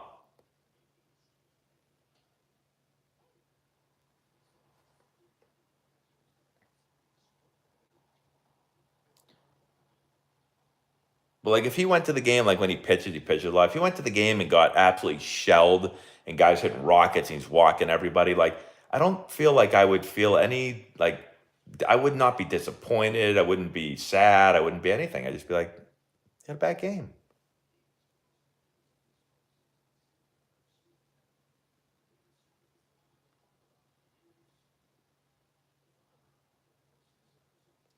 Paulie Pooper. Nobody cares. I don't know what you nobody cares about, but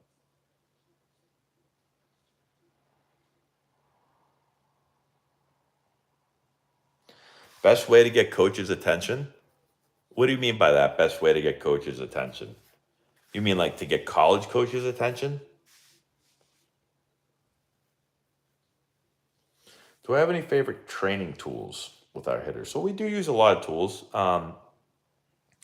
I use we talked about earlier, like a bag. We use a kickboxing bag that we hit with. And I like to be it decreases the difficulty of the drills, so we're able to like really work on like what their body is doing. So that's like one aspect of it. I want to be able to use that when we're learning things, like learning how to move our body in a different way. So that's one of my favorite tools.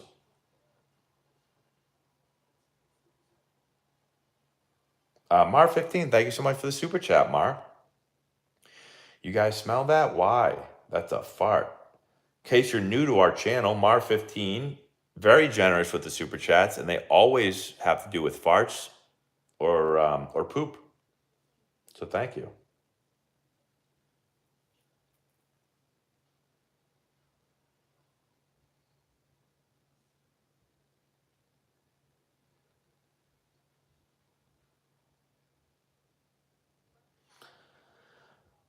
Yeah, it's interesting with Castro's or Connor Slider. Oh, I can hear Laura now. Let's see if she'll come down and watch the game with us. How about this? If you guys give me 100 likes on this video, which is only 8 more, I'm going to yell for Laura to come and sit with us and talk baseball for like 5 minutes. That's all we'll ask her. 5 minutes. But we need 100 likes. See if we can get 100 likes. I think we should be able to do it pretty quickly if we can get Laura down here. I'd love to get her opinion on like some of this stuff. We'll ask her opinion of the game. Get her to break it down for us.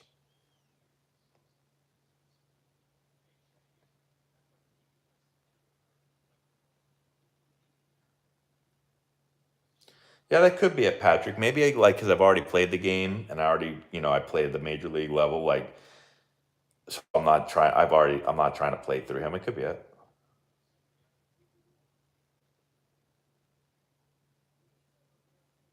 Wyatt Langford. So I haven't watched him enough. I'd have to really watch him more to see about holes in the swing. Yeah, college coaches definitely. Oh, we have 97 likes. We only need a few more. College coaches. So you got to get in front of them, whether physically or virtually. Physically, you got to be able to go to a camp, go to a showcase, play on a good travel ball team that's playing in front of them, or virtually make a video of you and your skill set and then email that to them. I have a playlist on our YouTube channel, which you're on, about college recruiting. Go on that playlist, and you'll be able to get, I answer a bunch of the questions that you're asking and tell you what to do.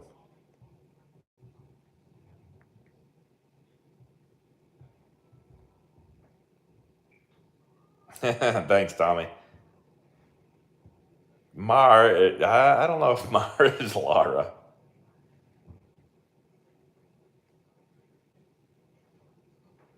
How many players can she name in this game? We'll ask her when she gets down here if she can name any of the players. But we haven't gotten to 100 likes yet. We're only at 98. I can't call for her until we get 100. I just made that up, but.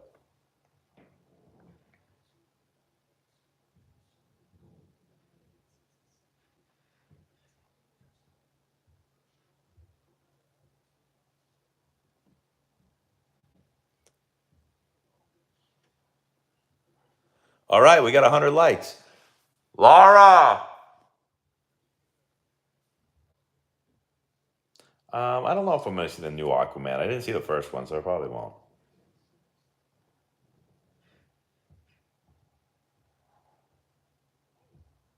Thank you.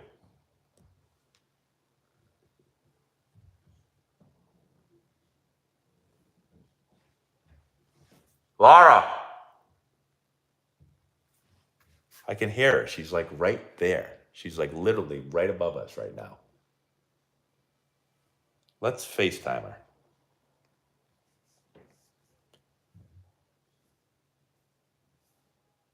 How do I FaceTime her? Can I FaceTime her on here? FaceTime Laura. No, but it says it's using my iPhone. I don't want it to use my iPhone because I don't want it to shut that off. Laura!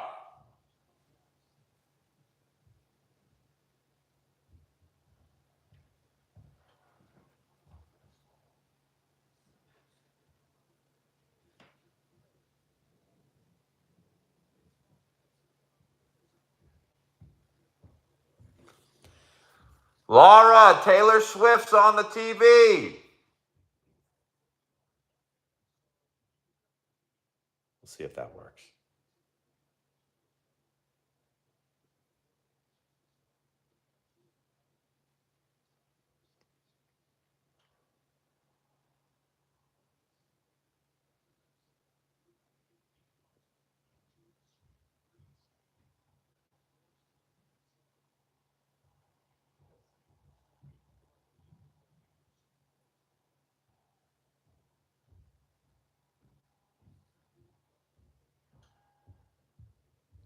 Oh, she might be coming over to the stairs.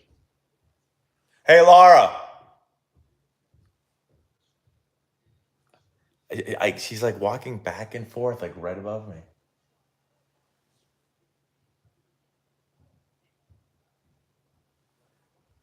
Laura, Taylor is on the TV. She's at the game.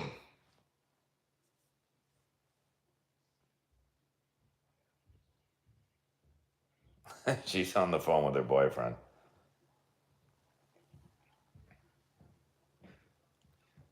I know that's not true. All right, guys, should I just go get her? I'm going to go get her. I'll be back. Give me 30 seconds. Oh, no, Marcus. Did that go through the glove? I thought he was just a second late putting the glove up. I don't think it went through. I think it went off the tip of the glove. Let's see. I don't think it broke his glove. If it broke his glove, he'd be running in right now. I think he was late to get it up. Yeah. Yeah, that's what I thought. It went off the tip of his glove. You always got to look in your glove, though, and be like, stupid glove.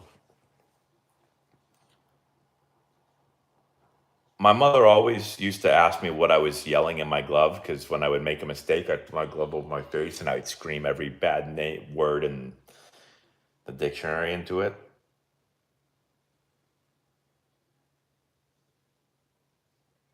Okay, so we got a commercial here for a minute. I'm going to run up and see if I can convince her to come down and watch like one inning with us. That's all I want to see, one inning. Right? She's not going to want to watch more than one inning. So I'll be back in like 30 seconds.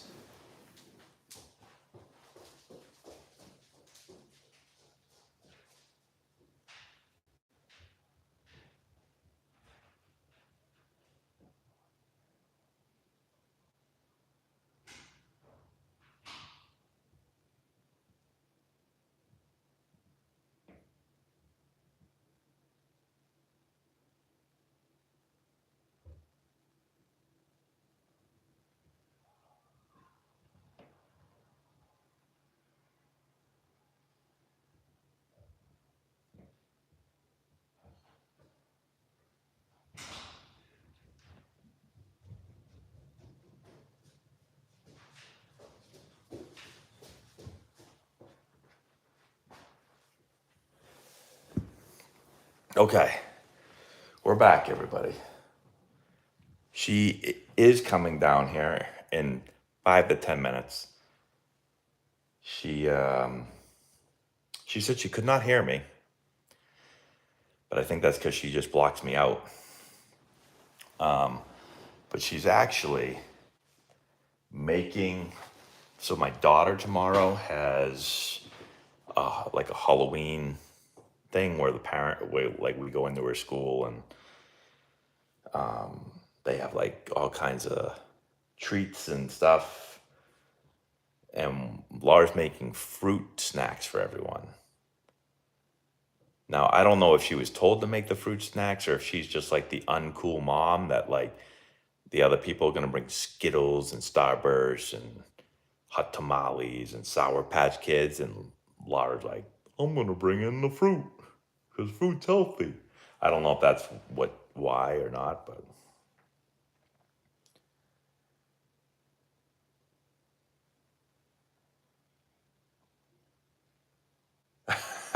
Tommy Tanks. She said, definitely saying I look like crap. You talking about my wife? Because when I just said, you want to come downstairs and watch the game, I'm live streaming it. She goes, looking like this. That was her response.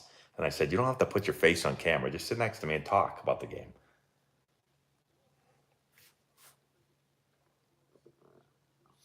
What age group kids should play PG Showcase? So I always recommend, like, you shouldn't go to a showcase until you have something to showcase. And for most kids, it's probably at the earliest freshman year of high school, probably sophomore year. I think any time before then, it's just like, I mean, unless you're just an absolute stud. But especially with the new rules in college baseball now, like they can't talk to you until later in your career anyway. So, like before they put these new rules in, they had like eighth graders committing and stuff. So like everyone's like, oh, I got to get to perfect game, because this eighth grader's committed. But I probably wouldn't go. I mean, I went my first year that I ever went to a perfect game showcase my sophomore year. And that was a long time ago, so maybe you go freshman year now. But again, you have to have something to showcase. If you're going to go there throwing 73, like, what are you doing? What are you showcasing? Not showcasing anything. You're showcasing how slow you throw.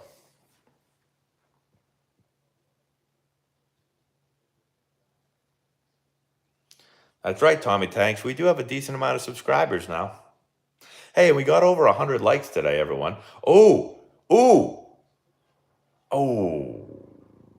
I thought that was going to be a homer when he hit it.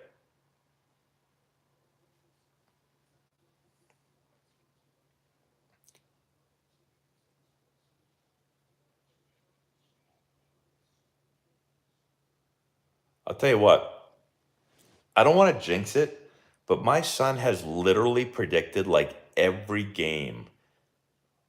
So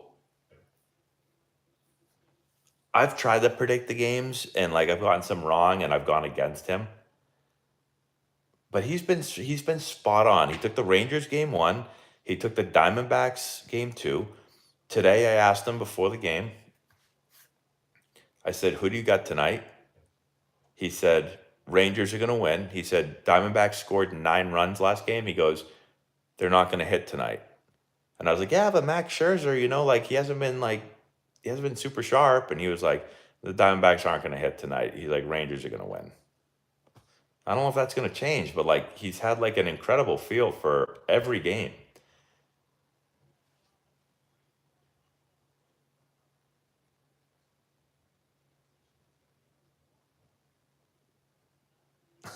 Vegas guy.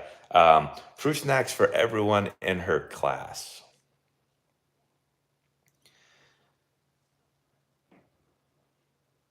Um, excuse me.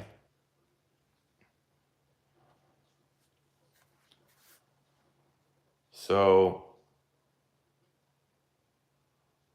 my kids are being for Halloween. My daughter is being Chris Young. That's a former teammate of mine with the Padres. So my daughter's being a butterfly that kind of looks like a fairy, and my son is being a robber.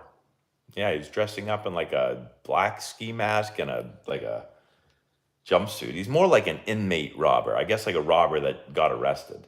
Him and all of his friends are dressing as the same thing. I thought that was interesting that they wanted to do that. I don't know.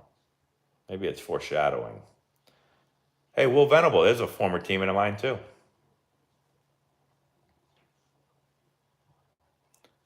I was saying this in game 1. The Rangers are full of like former teammates of mine.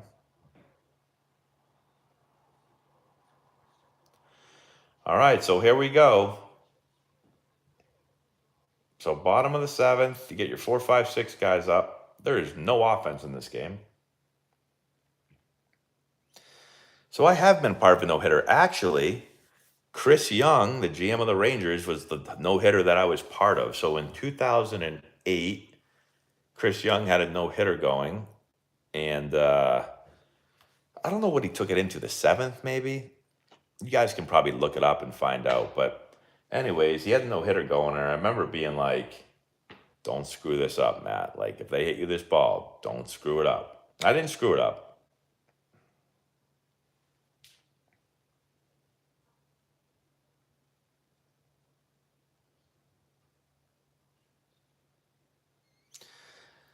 Yeah, a lot of players go to showcases and no one ever talks to them.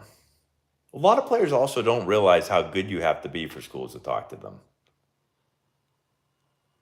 Like, I would say 95% of the people I talk to don't have a good feel for how good they need to be to play at certain schools. Nothing against them, but they just never done it before, like, and some people are extremely far off. Like, some people are like, I want to play at Vanderbilt, and like, I don't even know if they can play college baseball. It's amazing sometimes the stuff I see, which is fine. I actually don't mind, like, when people don't know, it's like, you don't know what you don't know. The only thing that will get me upset is like when I try to explain to them that that's not going to happen, and then they like argue with me. I'm like, oh, okay.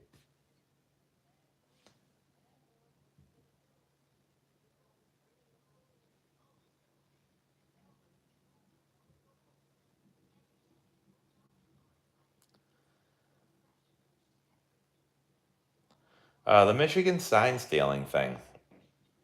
So I saw that they were being investigated, but I didn't see like what I didn't see the details of it. What were they doing to steal the signs? Were they video? Was it like Spygate kind of where they were like videotaping the other team's signs? I didn't see.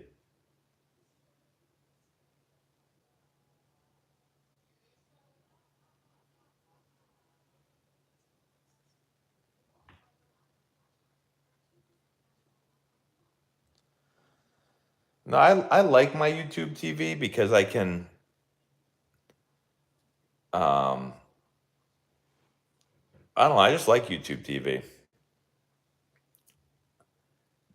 I mean, maybe regular TV does this, like, Verizon or whatever, but like I like the fact that I can watch the game on my iPad, on my phone, on my TV, watch it wherever and then just pick it up wherever I left off. And maybe you can do that on anything, but I like it.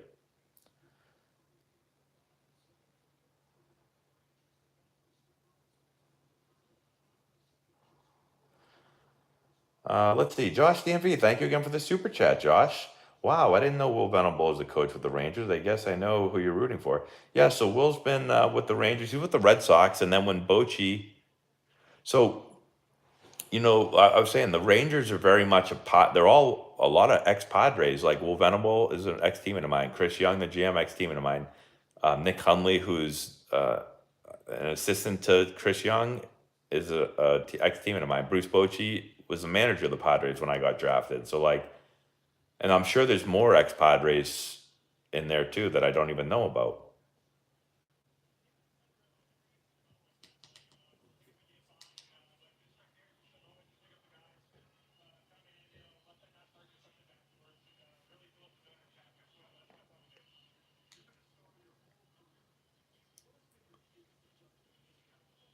So I'm just listening to this real quick.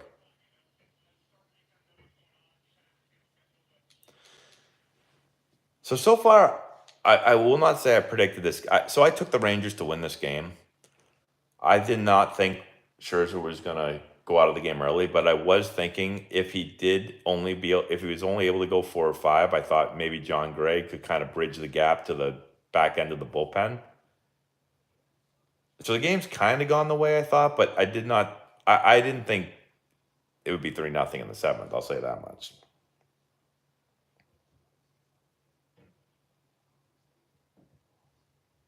The Bruins win 3-2. So out of all the Boston teams, I'm a huge Patriots fan. I'm a huge Celtics fan. I actually was a huge Bruins fan growing up, but then I stopped watching them, so I'm not a huge fan anymore. And I'm not a Red Sox fan, which surprised a lot of people, but I was a huge Red Sox fan growing up. And then once I got drafted and started playing, I stopped following them, and now I just never been able to get back into it.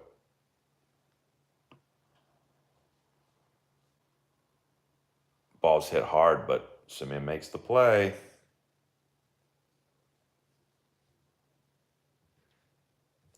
Conference realignment in college baseball. So, um, I don't really know. I don't really have any thoughts on it. I mean, I follow mostly the ACC and the SEC. Those are the two conferences I watch most of the games in. So,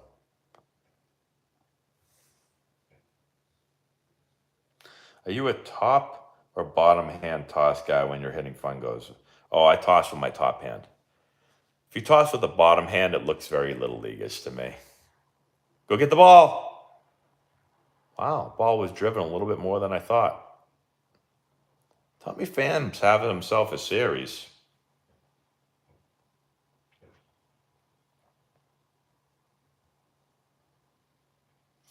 Any well-known alumni, former players from high school team you will be coaching?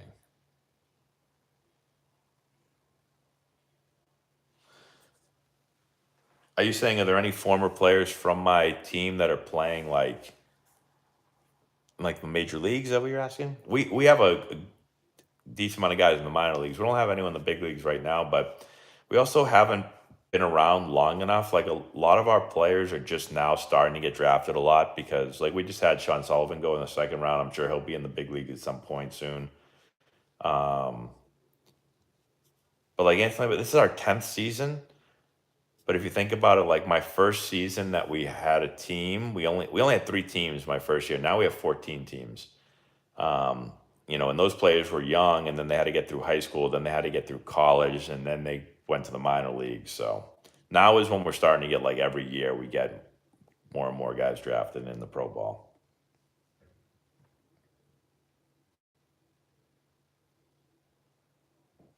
YouTube TV dropped the MLB Network channel. Yeah, it's messed up. They've dropped a lot of stuff. That was an absolute sword right there. That was 88, just a hammer breaking ball. Yeah, Celtics. So I was watching the Celtics game. I was watching that until this started.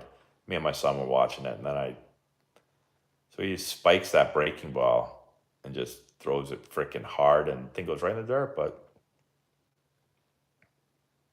it wasn't even close.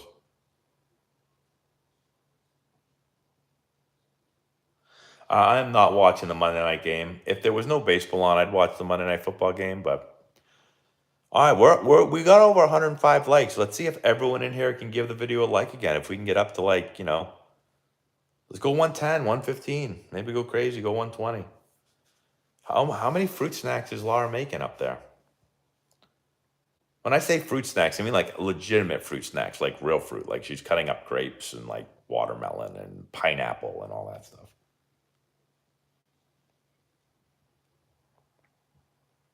Fam is catching barrels right now. That is for sure. Well, they need a big knock here from Thomas.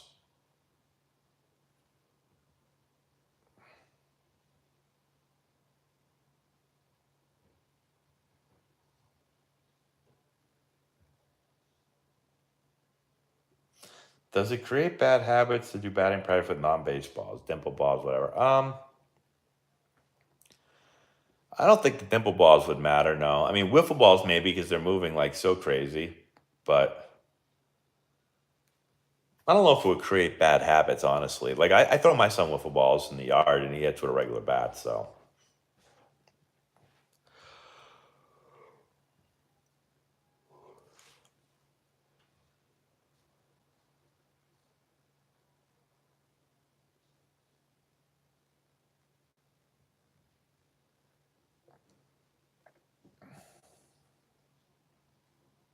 Laura is clearly avoiding me.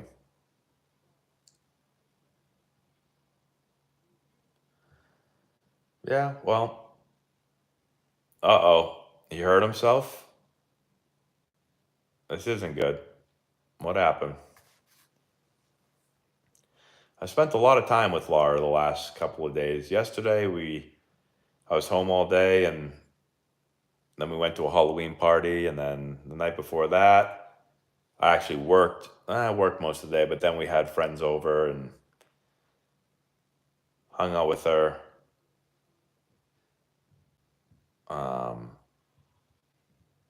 That night, and today, let's see, what do we do today? Today, kids went to school. I did mostly work. Laura watched TV. She yelled at me if I said that. She did some work too.